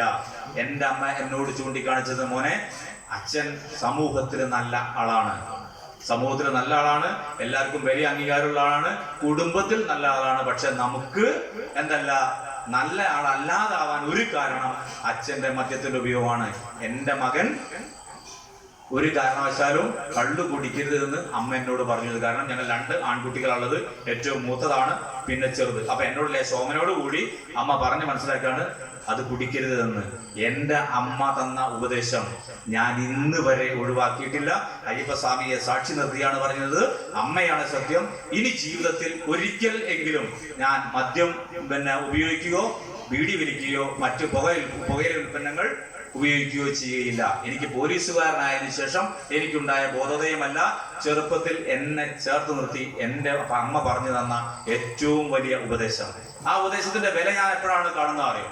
അന്ന് ഓലക്കുടിലില് ജീവിക്കുന്ന സമയത്ത്, ഓലക്കുടിലിന് ചോർച്ച ഉണ്ടാകുന്ന സമയത്ത്, അമ്മ മഴത്തുള്ളി വിടുന്ന സമയത്ത് അവിടെ ചെമ്പോ പാത്രമോ പ്ലേറ്റോ എടുത്ത് വെക്കും. ആ പ്ലേറ്റിൽ വെള്ളം വീണ് അത് തെറിക്കുന്ന സ്ഥലത്ത് അമ്മ കിടക്കും. മോനെ നീ സൈഡിലേക്ക് കിടന്നോ, അമ്മ ഏറ്റുവാങ്ങിക്കൊള്ളാം. ഞാൻ വിചാരിച്ചു അമ്മ എന്ന് പറഞ്ഞാൽ വെള്ളത്തുള്ളി വീണാൽ കേടുവരാതെ ഉറക്കുന്ന അമ്മയാണ് എന്ന്. അമ്മ വെള്ളത്തുള്ളി വീഴുമ്പോ ഉറക്കം വരാതെ അമ്മ എന്നെ ഉറക്കി. അമ്മ എന്നെ ഉറക്കിയിട്ടുണ്ട്. എത്രമാത്രം എന്നെ സ്നേഹിച്ചിരുന്നു എന്ന് എനിക്ക് പിന്നീട് മനസ്സിലായത്. പിന്നീട് എന്ന് പറഞ്ഞാൽ അമ്മയുടെ മരണശേഷമാണ് അമ്മയുടെ മാന്ത്രിക സ്പർശം എന്തെന്ന് മനസ്സിലായിട്ടുള്ളത്. അമ്മ 16 വർഷക്കാലം കുഴഞ്ഞു വീണ് കിടന്നതാണ്, പക്ഷാഘാതം വന്ന് കുഴഞ്ഞു കിടന്നതാണ്. 16 വർഷവും കുഴഞ്ഞു കിടക്കുന്ന അമ്മയുടെ അടുത്തേക്ക് പണി കഴിഞ്ഞ് വന്ന് അമ്മയെ വിളിച്ച് അടുത്തേക്ക് പോകുമ്പോൾ അമ്മ കിടക്കുന്നിടത്തുനിന്ന് ഒരു ഭാഗം കുഴഞ്ഞ കൈ പതുക്കെ നിവരാത്ത കൈ ഇങ്ങനെ പൊന്തിച്ച് അമ്മ വേറെ എവിടെയും അല്ല തൊടുക, നമ്മുടെ വയറിലാണ് തൊടുക. എന്നിട്ട് ചോദിക്കും, മോനെ വിശക്കുന്നുണ്ടോ എന്ന് ചോദിക്കും. മോനെ വിശക്കുന്നുണ്ടോ ചോദിക്കും. അമ്മയ്ക്ക് അവിടെ എഴുന്നേൽക്കാനോ അമ്മയ്ക്ക് ഭക്ഷണം പാകം ചെയ്യാനോ അമ്മയ്ക്ക് കഴിയില്ല. പക്ഷെ അമ്മയുടെ വിയോഗത്തിന് ശേഷമാണ് അമ്മയുടെ മാന്ത്രിക സ്പർശം എന്തെന്ന് മനസ്സിലായിട്ടുള്ളത്. അമ്മയുടെ മാന്ത്രിക സ്പർശം ഭാര്യയുടെ അടുത്തു നിന്നും കിട്ടുന്നില്ല. അത് വേറെ ഒരു അനുഭവമാണ്, അത് വേറെ ഒരു അനുഭവമാണ്. അപ്പൊ അമ്മയുടെ മലമൂത്രാദികൾ ഞാൻ എടുത്തിട്ടുണ്ട്, കഴുകി വെച്ചിട്ടുണ്ട്, അമ്മയെ കുളിപ്പിക്കാൻ കൊണ്ടുപോയിട്ടുണ്ട്, അമ്മയുടെ തുണികൾ ഞാൻ അലക്കി വെട്ടിട്ടുണ്ട്. എങ്കിലും ഇന്നും കുറച്ചുകൂടി ഞാൻ എൻ്റെ അമ്മയുമായിട്ട് അടുക്കേണ്ടിയിരുന്നു, കുറച്ചുകൂടി എനിക്ക് എന്തൊക്കെയോ ചെയ്യാനുണ്ടായിരുന്നു എന്നുള്ള തോന്നലാണ് ഇപ്പോഴും ഉള്ളത്. മനസ്സിലായോ? അപ്പൊ നിങ്ങൾ എൻ്റെ മുന്നിലിരിക്കുന്ന ആളോട് ഞാൻ പറയാം, അമ്മ ജീവിച്ചിരിക്കുന്ന ആളുകളെ എന്തൊക്കെ തന്നെ കുഴപ്പമുണ്ടെങ്കിലും 10 മാസം നമ്മുടെ ഗർഭം ചുമന്ന് നമ്മുടെ കൊച്ചി ആളുകളാണ്.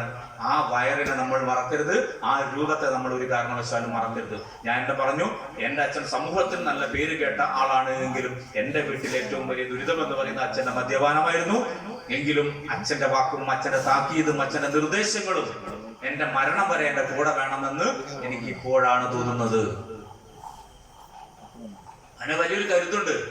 രാത്രി 12 മണിക്ക് വരുമ്പോ, ഞാൻ സിനിമ കഴിഞ്ഞ് സെക്കൻഡ് ഷോ കഴിഞ്ഞ് വരുമ്പോ, എവിടുന്നാണോ വരുന്നത്, എന്താ അത്ര നേരം വൈകാൻ, നേരത്തുള്ള സിനിമയ്ക്ക് പോയാൽ പോരെ എന്നൊരു ചോദ്യമുണ്ട്. ആ താക്കീതിന്റെ ഒരു സ്വരമുണ്ടല്ലോ, അത് വല്ലാത്തൊരു അനുഭവമാണത്.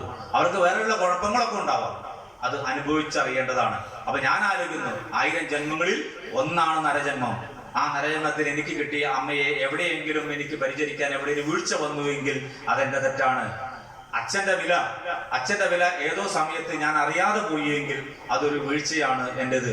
അങ്ങനെ വീഴ്ചയിൽ നിന്നും വീഴ്ചയിലേക്ക് ഈ സമൂഹം പോവാതിരിക്കട്ടെ എന്ന് മാത്രമേ എനിക്ക് പറയാനുള്ളൂ. ഏറ്റവും ശ്രദ്ധിക്കേണ്ട ഒരു കാര്യമാണ് അത്. മാതൃസ്നേഹവും പിതൃസ്നേഹവും നമ്മൾ കൊണ്ടു നടത്തുക.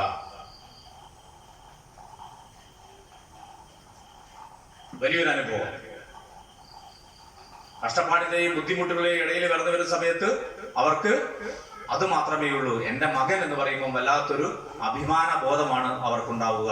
എന്നോടിപ്പോ ഒരാൾ പറയാ, ജയരാജ നീ ഉഷാറാണ്, നീ മിടുക്കനാണ് എന്ന് പറയുന്ന സമയത്ത് എനിക്ക് സന്തോഷമില്ല. ആക്കല്ലേ, നിർത്തിക്കാള്, ഞാൻ കുറെ സൂചിപ്പിക്കൽ കേട്ടാന്ന് പറയും.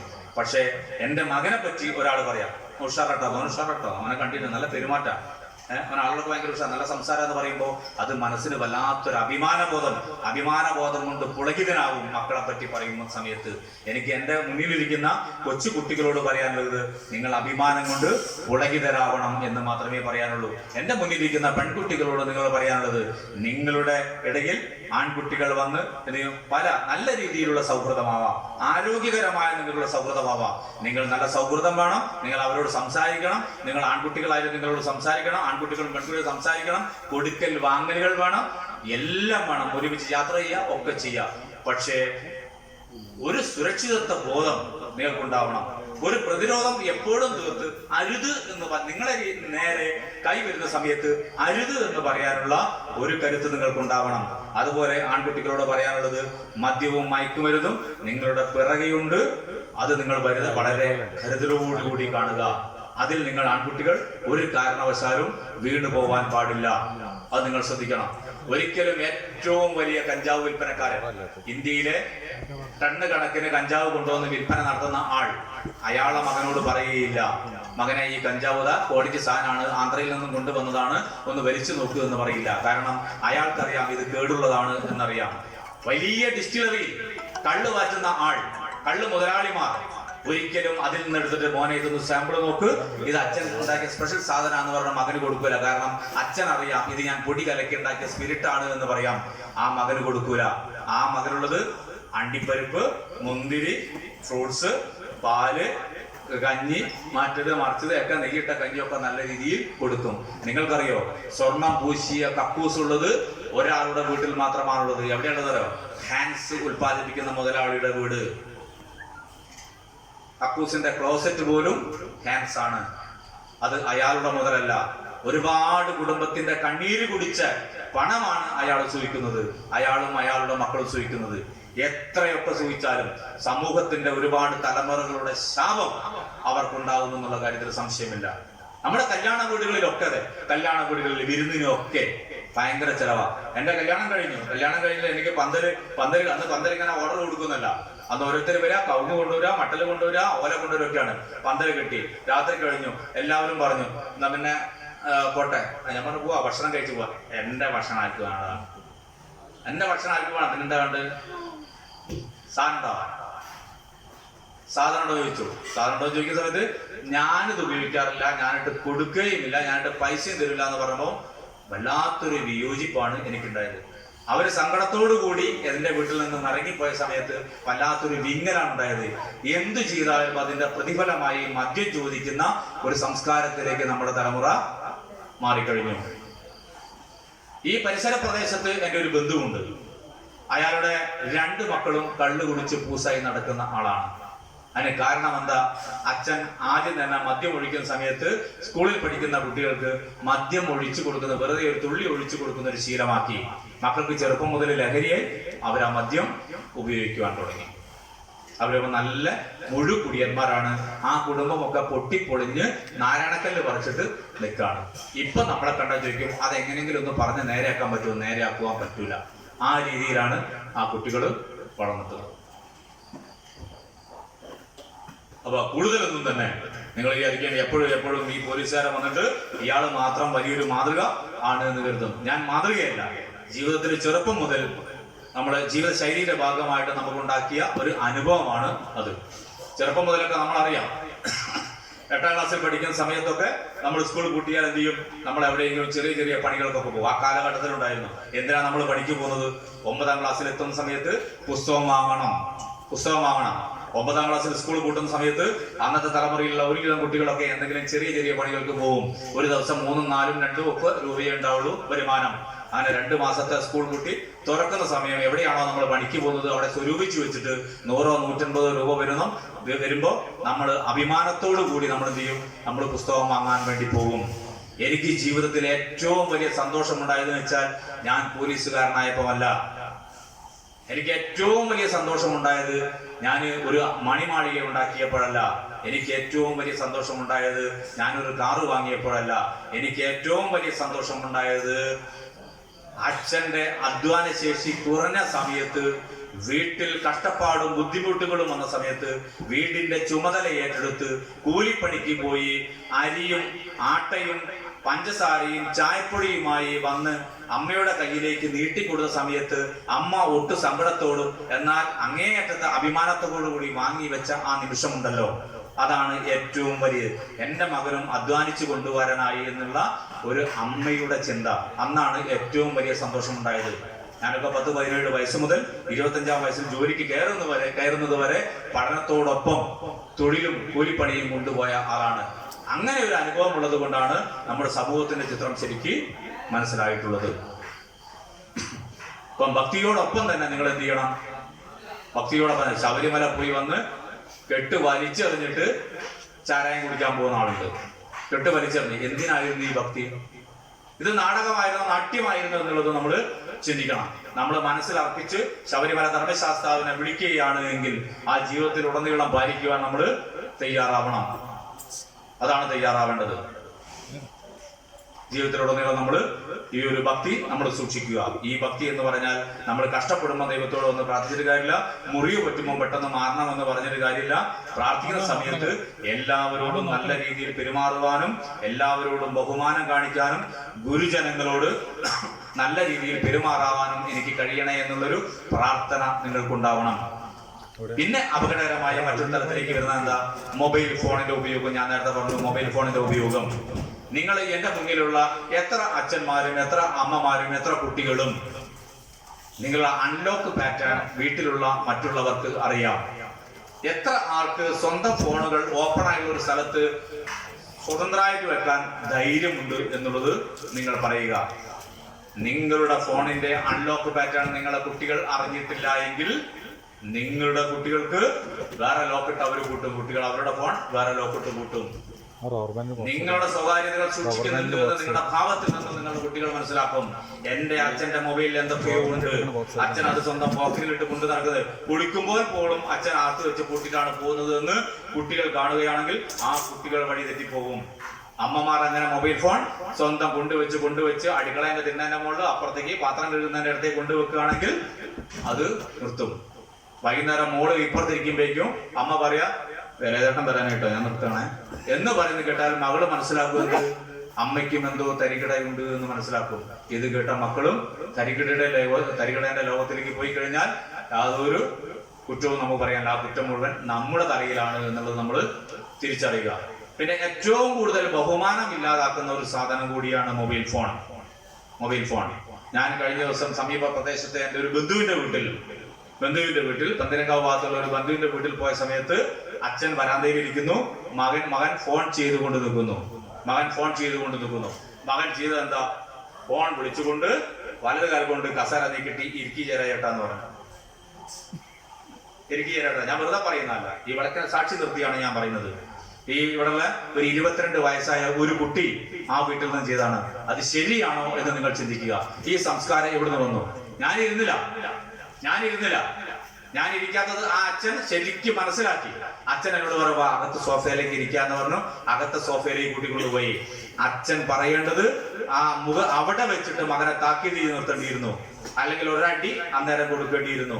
അടിക്കേണ്ടടുത്ത് തക്കതായ ശിക്ഷ കൊടുക്കണം, തക്കതായ ശിക്ഷ കൊടുക്കണം, തക്കതായ താക്കീത് കൊടുക്കേണ്ടടുത്ത് തക്കതായ താക്കീത് കൊടുക്കണം. അതിന് ആ അച്ഛൻ തയ്യാറാവാത്തതുകൊണ്ട് ആ മകൻ നാളെയും അതേ തുടരുകയുള്ളൂ.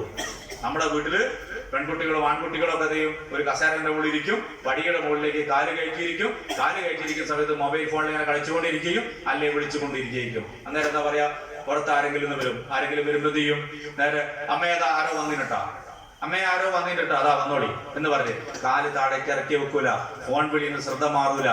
ആരോ വന്നിട്ടുണ്ട് വീടിനടുത്തുള്ള ആളേക്കും. കുട്ടിക്ക് സമൂഹമായിട്ട് യാതൊരു ബന്ധമില്ല. കുട്ടി ഫോണിൽ കളിച്ചുകൊണ്ട് ഇങ്ങനെ നിൽക്കുകയാണ് ചെയ്യുക. ആ കുട്ടിയെ നമ്മൾ താക്കീത് ചെയ്യുന്നില്ല. കുട്ടിയോട് നമ്മൾ പറയണം, എന്താണ് ഒരാൾ വന്ന് എണീക്കണ്ടേ, ഇങ്ങനെ കയറ്റിയിരിക്കണോ, എന്താ നീ മനസ്സിലാക്കിയത്, ഫോണ് താഴെ വെക്കടാ എന്ന് പറഞ്ഞ് നമ്മൾ ആ കുട്ടിയെ താക്കീത് ചെയ്യണം. താക്കീത് ചെയ്യുന്നത് വന്ന ആളിന്റെ മുന്നിലായിരിക്കണം. എന്നെക്കാളും 3 വയസ്സിന് മൂത്ത ആളെ ഞാൻ ആദ്യം ശ്രീനിയെ എന്ന് വിളിച്ചു. കുളത്തിൽ കുളിക്കാൻ വേണ്ടി പോയ സമയത്ത് എന്റെ അമ്മ ഒന്നാട് തന്ന് മൂത്ത്. പിന്നെ എന്റെ മൂത്തൊരാളെ പേര് വിളിച്ചിട്ടില്ല, ഒരൊറ്റ ശിക്ഷ. എന്റെ അമ്മ എന്നെ അങ്ങനെ അടിക്കാറില്ല. അടിച്ചത് എന്നെക്കാളും 3 വയസ്സിന് മൂത്ത ആളെ ശ്രീനിവാസാന്ന് വിളിച്ചു. അടിക്കേണ്ട അടി അന്നേരം കിട്ടി. 2 പ്രാവശ്യമാണ് അടി കിട്ടി. ഒന്ന് മൂത്ത ഏട്ടനോട് കിട്ടി, 10ാം ക്ലാസ്സിൽ പഠിക്കുന്ന സമയത്ത് പരീക്ഷേന്റെ സമയത്ത് പുസ്തകം എടുത്ത് വായിക്കണം. എവിടെ എത്തി വായിച്ചിങ്ങനെ ചോദ്യം ചോദിച്ചു. ഒരു ചോദ്യം അറിയില്ല. വല്ലാതെ നട്ടപ്പാതിരി വിചാരിച്ചു വന്നിട്ട് നിങ്ങളൊക്കെ എത്ര പഠിച്ചു എന്ന് അറിയുന്നുണ്ട്. ഒരൊറ്റ അടിയാ കിട്ടിയത്. ചെള്ളക്കടിക്കാന്ന് പറയില്ലേ, നിങ്ങളൊക്കെ എത്ര പഠിച്ചു വന്നിട്ട് ഞാൻ തിരിച്ചൊരു ചോദ്യം ചോദിച്ചു. എന്നെക്കാളും 21 വയസ്സിന് മൂത്ത ജ്യേഷ്ഠനോട് ഞാൻ ചോദിക്കാൻ പറ്റാത്ത ചോദ്യമാണ്. ആദ്യം കിട്ടിയത് മുഖം അടച്ചിട്ടാണ്. 10ാം ക്ലാസ് പഠിക്കുന്ന 15 വയസ്സായ കുട്ടിയാ നോക്കിയില്ല. ആ അടി എന്നെ തിരുത്തി. തലക്ക് മൂത്തവരോട് തർക്കുത്തരം പറയാൻ പാടില്ല. ശിക്ഷ യോജിച്ച വാക്കുകളെ കൊണ്ടോ ചെറിയ അടികളെ കൊണ്ടോ ഒക്കെ നമ്മളെ കുട്ടികൾക്ക് ശിക്ഷ കൊടുക്കേണ്ടത്. ശിക്ഷ കൊടുക്കുന്നത് നിന്റെ മോനെ തന്നേരം തെറ്റിപ്പോയതാ സാരില്ലാന്ന് പറഞ്ഞ് ചേർത്ത് പിടിക്കുന്ന ശീലാൻ്റെ ചേർത്ത് പിടിക്കേണ്ട സമയത്ത് ചേർത്ത് പിടിക്കുക, അല്ലാത്ത സമയത്ത് തക്കതായ ശിക്ഷ നമ്മൾ കൊടുക്കുക. കുട്ടികളുടെ അടുത്ത് ഞാൻ നേരത്തെ പറഞ്ഞു, സമൂഹത്തിലുള്ള നമ്മുടെ അയൽവാസിയായിട്ട് ബന്ധം വേണം, അമ്മാവനായിട്ടും അമ്മായിയായിട്ടും വല്യച്ഛനായിട്ടും വല്യമ്മയായിട്ടും ബന്ധം വേണം, സമൂഹത്തിലുള്ള അവരുടെ സഹപാഠികളായിട്ട് വേണം, എല്ലാം വേണം. നമ്മളെ വീട്ടിൽ ഒരാൾ വന്നിക്കാണ്, നമ്മളുടെ ഓഹരിയിൽ നിന്നും പങ്കു കൊടുക്കാനുള്ള ഒരു മനസ്സും കാണിക്കണം. എന്റെ വീട്ടിൽ അമ്മ അരി വറുത്തതോ അവിലോ അക്കാലത്ത് ഉണ്ടാക്കുകയാണെങ്കിൽ എന്റെ വീട്ടിനടുത്തുള്ള ദാക്ഷിണ്യമ്മ 5-6 മക്കളും വരും. യാതൊരു മടിയും കൂടാതെ അവിടെയുള്ള കട്ടൻ ചായയും അരി വറുത്തത് എടുത്തിട്ട് ആര് കൊടുക്കും? അമ്മ ദാക്ഷിണാമ്മയ്ക്ക് കൊടുക്കും. അന്നത്തെ കാലത്ത് കൊടുക്കൽ വാങ്ങൽ അതായിരുന്നു. ഇന്ന് നമ്മളുടെ വീട്ടില് ചായപ്പൊടി ഉണ്ട്, പഞ്ചസാര ഉണ്ട്, കേക്ക് ഉണ്ട്, ചിപ്സ് ഉണ്ട്, ഒക്കെ ഉണ്ട്. നമ്മുടെ വീട്ടിന് അതാരം വന്നു. അല്ല ഉള്ളിൽ സോഫേന ബിസിനസ് റൂമിൽ ഇരുന്നുണ്ടോ? എന്നാ പിന്നെ ഞാൻ പോട്ടെ, അപ്പൊ കല്യാണത്തിനെല്ലാം വരും. അല്ല അവർ ചായ ചായ അല്ല വേണ്ട, അല്ല എടുക്കാം, വേണ്ട, എന്നാ പിന്നെ അങ്ങനെ ഇരിക്കട്ടെ. അതല്ലേ ശീലം? അല്ലാന്ന് നിങ്ങൾ പറയരുത്. ഇന്നത്തെ സമൂഹത്തിന്റെ ശീലം അതാണ്.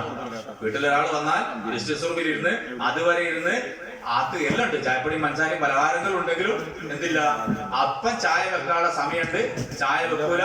പോകാൻ നേരത്ത് ചായ കുടിച്ചിട്ട് അല്ല വേണ്ട, അല്ല എന്നാലും വെക്കാം, അല്ല വേണ്ട, എന്നാ പിന്നെ ശരി. നമ്മൾ വിചാരിച്ച ഉത്തരം വന്ന ആളുടെ കിട്ടി, സന്തോഷം. എന്താണ് നമ്മുടെ സമൂഹം ഇങ്ങനെ മാറിയത്? നമ്മളൊക്കെ അങ്ങനെ കൊടുത്ത് നമ്മുടെ അമ്മമാരൊക്കെ അങ്ങനെ ചെയ്തല്ലേ? അനാവശ്യമായിട്ട് വേണ്ടാത്തൊരു സ്വാർത്ഥത നമ്മുടെ കയ്യിൽ വന്നു. വേണ്ടാത്ത അനാവശ്യമായിട്ടൊരു സ്വാർത്ഥത. അത്രമാത്രം നമ്മൾ സ്വാർത്ഥൻ ആവേണ്ടതില്ല. ഞാൻ ഒരു ഉദാഹരണം പറയാം. കഴിഞ്ഞ ദിവസം എന്റെ വീട്ടിനടുത്ത് പെട്ടെന്ന് ഒരാൾക്ക് ഒരു നെഞ്ചത്ത് വേനുണ്ടായി. സമയത്ത് ഒരു പോവല്ലേ, എന്റെ വണ്ടിയിൽ പെട്രോൾ ഇല്ല. ഞാൻ ഉടനെ എന്ത് ചെയ്തു, എന്റെ വണ്ടി എടുത്ത് പുറത്ത് പോയി പെട്രോൾ വന്നത് പെട്രോൾ അടിച്ച് വീട്ടിൽ കൊണ്ടുവന്നു.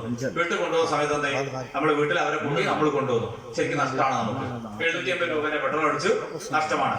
ഹോസ്പിറ്റലിൽ എത്തിയ സമയത്ത് എന്തായി, ഹോസ്പിറ്റലിൽ മറ്റൊരു വെള്ളിമാട് നിർമ്മല ഹോസ്പിറ്റലിൽ പോയി. ഹോസ്പിറ്റലിൽ ഒരു ത്രിപുരക്കാരൊരു പയ്യൻ വന്നിട്ടുണ്ട്. എന്താണ്, കണ്ണില് ചന്ദനത്തിരി കയറിപ്പോയി. ചന്ദനത്തിരി ജനലിന്റെ മുകളിൽ കുത്തി വെച്ചിട്ട് തുപ്പാൻ വേണ്ടി പുറത്തേക്ക് പോകുന്ന സമയത്ത് കത്തി ചന്ദനത്തിരി കണ്ണില് കുത്തി കയറിപ്പോയപ്പോ തൊട്ട പണിക്കാരൻ എന്ത് ചെയ്ത് അതെടുത്ത് പുറത്തെടുത്തു. അവൻ തൊട്ടടുത്തുള്ള നിർമ്മല ഹോസ്പിറ്റലിൽ വന്നു. അവരോട് പറഞ്ഞു ഉടനെ മെഡിക്കൽ കോളേജിൽ പോകണം. കയ്യിൽ കാശില്ല. അപ്പൊ എന്ത് ചെയ്തു, എന്റെ കയ്യിൽ അന്നേരം ഉള്ള കാശെടുത്ത് ഞാൻ എന്ത് ചെയ്തു, അയാൾക്ക് കൊടുത്തു. അത് എന്റെ മനസ്സിലുണ്ടാക്കിയ എന്താ, എനിക്കുണ്ടായ ശീലമല്ല, ഈ കൊടുക്കാനുള്ള എന്റെ അമ്മയും അച്ഛനും ഒക്കെ ഉണ്ടാക്കി തന്നൊരു ശീലമാണ്. ഈ കൊടുക്കാനും ഇത്തരം കാര്യങ്ങൾ ചെയ്യാനുമുള്ള ഒക്കെയുള്ള ഒരു ശീലം നമുക്ക് ഉണ്ടാക്കിയെടുത്തത്. നമ്മുടെ മക്കളെ തീർച്ചയായും നിർബന്ധമായിട്ടും കൊടുക്കുവാനുള്ള ഒരു മനസ്സ്, സഹായം ചെയ്യാനുള്ള ഒരു മനസ്സ് ഉണ്ടാക്കിയെടുക്കണം. അപ്പോൾ നമ്മുടെ ഇന്നത്തെ പ്രതിജ്ഞ എന്താവട്ടെ? ഞാൻ വളരെ വാക്കുകൾ ചുരുക്കിയാണ്.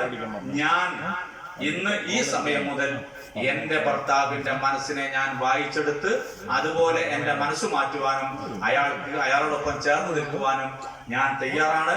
അവിടെ ഞങ്ങളുടെ ജീവിതത്തിൽ സ്വാർത്ഥതകൾ ഒന്നും തന്നെ ഇല്ല എന്ന് നിങ്ങൾ ഇന്ന് മുതൽ പ്രതിജ്ഞയെടുക്കുക. എന്റെ മുന്നിലിരിക്കുന്ന ആണുങ്ങൾ പ്രതിജ്ഞയെടുക്കുക. ഞാൻ വീട്ടിൽ എന്റെ സ്നേഹമയ്യായ ഭാര്യ ഇരിക്കുന്നുണ്ട്.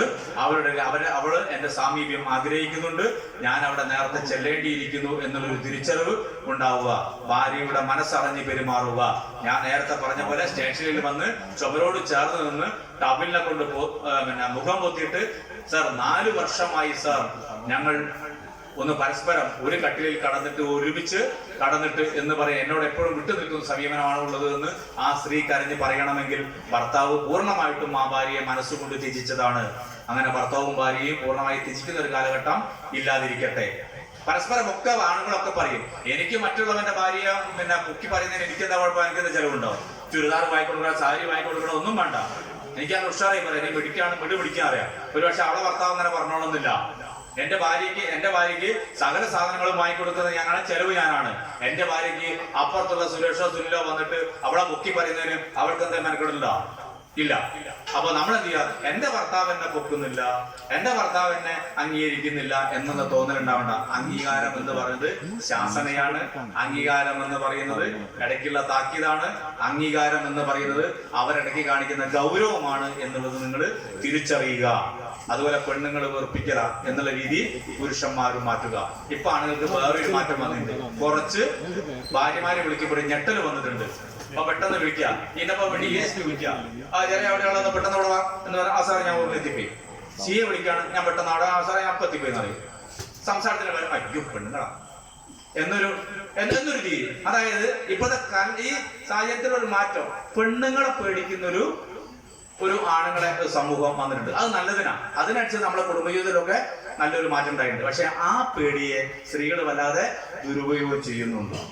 അതൊരു ശ്രദ്ധിക്കണം. ആണുങ്ങൾ ഒന്നും കൂടെ മയങ്ങിയാൽ അവിടെ എന്ത് ചെയ്യണ്ട, അത് മുതലെടുക്കാനുള്ള ഒരു ശ്രമം ഉണ്ടാവണ്ട. അത് നല്ലതിനാണ് എന്ന് വിചാരിച്ച് നിങ്ങളുടെ സ്വഭാവത്തിൽ മാറ്റങ്ങൾ ഉണ്ടാവുക. അപ്പൊ ഞാൻ പറഞ്ഞു, നമ്മുടെ കുട്ടികളെ നമ്മൾ നല്ല രീതിയിൽ വഴി തെറ്റിപ്പോകുന്ന ഒരു സാഹചര്യം ഉണ്ടാവരുത്. ഒരുപാട് കുട്ടികൾ ഈ കഴിഞ്ഞ ദിവസം ഞാൻ ചെന്നൈ പോയി വന്നാണ്. ചെന്നൈ പോയത് എന്തിനാണ് ഞാൻ നിർത്താൻ കേട്ടോ, കൂടുതൽ വെറുപ്പിക്കുന്നില്ല. ചെന്നൈ പോയി 36 വയസ്സുള്ള ഒരു പെൺകുട്ടി, 2 കുട്ടികളുണ്ട്. മൂത്ത കുട്ടിക്ക് 13 വയസ്സ്, ചെറിയ കുട്ടിക്ക് 8 വയസ്സ്. 2 മക്കളെ ഉപേക്ഷിച്ച്, ഭർത്താവിനെ ഉപേക്ഷിച്ച് പോയി, നാട് വിട്ടു. മറ്റൊരു സമുദായത്തിൽപ്പെട്ട ഒരു ചെറുപ്പക്കാരനോടൊപ്പം നാട് വിട്ടു. എന്തിനാണ് നാട് വിട്ടത്? 3 വർഷം മുന്നേ നല്ലൊരു വീടുണ്ടാക്കി, ഒറ്റ നിലയിലുള്ള നല്ലൊരു വാർപ്പുണ്ടാക്കി. ഭർത്താവ് കോഴിക്കോട് നല്ലൊരു പോട്ടറായി ജോലി ചെയ്യുന്നു, അത്യാവശ്യം വരുമാനമുണ്ട്. ഒരു ആൺകുട്ടി ഒരു പെൺകുട്ടിയാണ്, സുന്ദരമായി ജീവിച്ചാൽ പോരെ. ആങ്ങളമാരൊക്കെ നല്ല രീതിയിലുള്ള ആളുകളാണ്. അവളെ അച്ഛൻ ഇപ്പോഴും പിന്നെ നല്ലൊരു പണിക്ക് പോകുന്ന ഒരാളാണ്. എല്ലാ സാഹചര്യങ്ങളുണ്ട്. പക്ഷേ അവള് അന്യ സമുദായത്തിൽപ്പെട്ട ഒരു ഭർത്താവുമായിട്ട് അല്ല ഒരു പയ്യനായിട്ട് പോയി. 10 വയസ്സിന് താഴെയുള്ള ഒരു ആളായിട്ടാണ് പോയത്. എന്തിനു വേണ്ടിയാണ് പോയത്? സ്വയം തിരിച്ചറിയില്ല. അവസാനം 10 ദിവസം ചെന്നൈയിൽ നിന്നു. എന്താക്കി? കറിവേപ്പില പോലെ തള്ളി. മനസ്സിലായോ? കറിവേപ്പില പോലെ തള്ളി. അതാണ് പ്രശ്നം. നമ്മുടെ വീട്ടിലുള്ള കുട്ടികളെ മറ്റുള്ളവർക്ക് കറിവേപ്പില പോലെ തള്ളുന്നതിനു വേണ്ടിയും ദുരുപയോഗം ചെയ്യാനും നമ്മൾ നിന്ന് കൊടുക്കരുത്. ജാഗ്രതയുള്ളവരാകുക. നമ്മുടെ ആൺകുട്ടികളോട് പറയുക, ഓരോ പെൺകുട്ടികൾക്ക് നേരെയും മോശപ്പെട്ട രീതിയിൽ നിന്റെ വാക്കുകളോ നിന്റെ കൈകളോ നീങ്ങരുത് എന്ന് നമ്മളെ ആൺകുട്ടികളെ ബോധവൽക്കരണം നടത്തുക. അങ്ങനെ എന്റെ മുന്നിലുള്ള എല്ലാവരും നല്ല അച്ഛന്മാരാവട്ടെ, നല്ല അമ്മമാരാവട്ടെ. എന്റെ മുന്നിലിരിക്കുന്ന എല്ലാ പെൺകുട്ടികളും എല്ലാ ആൺകുട്ടികളും ഭാവിയുടെ വാഗ്ദാനങ്ങളായ നല്ല പൗരന്മാരാവട്ടെ എന്ന് ആത്മാർത്ഥമായി പ്രാർത്ഥിച്ചുകൊണ്ട് ഈ അയ്യപ്പസ്വാമിയുടെ തിരുസന്നിധിയിൽ വെച്ച്, ഈ അഴിഞ്ഞില വിഷ്ണു ഭഗവാന്റെ ഈ സന്നിധിയിൽ വെച്ച് നമ്മൾക്കെല്ലാം നല്ലൊരു ഭാവി ഉണ്ടാവും എന്നുള്ളൊരു പ്രത്യാശയോടുകൂടി സർവേശ്വരൻ എല്ലാവരെയും അനുഗ്രഹിക്കട്ടെ എന്ന് അങ്ങേയറ്റം പ്രാർത്ഥിച്ചുകൊണ്ട് ഞാൻ നിർത്തുന്നു. നന്ദി, നമസ്കാരം.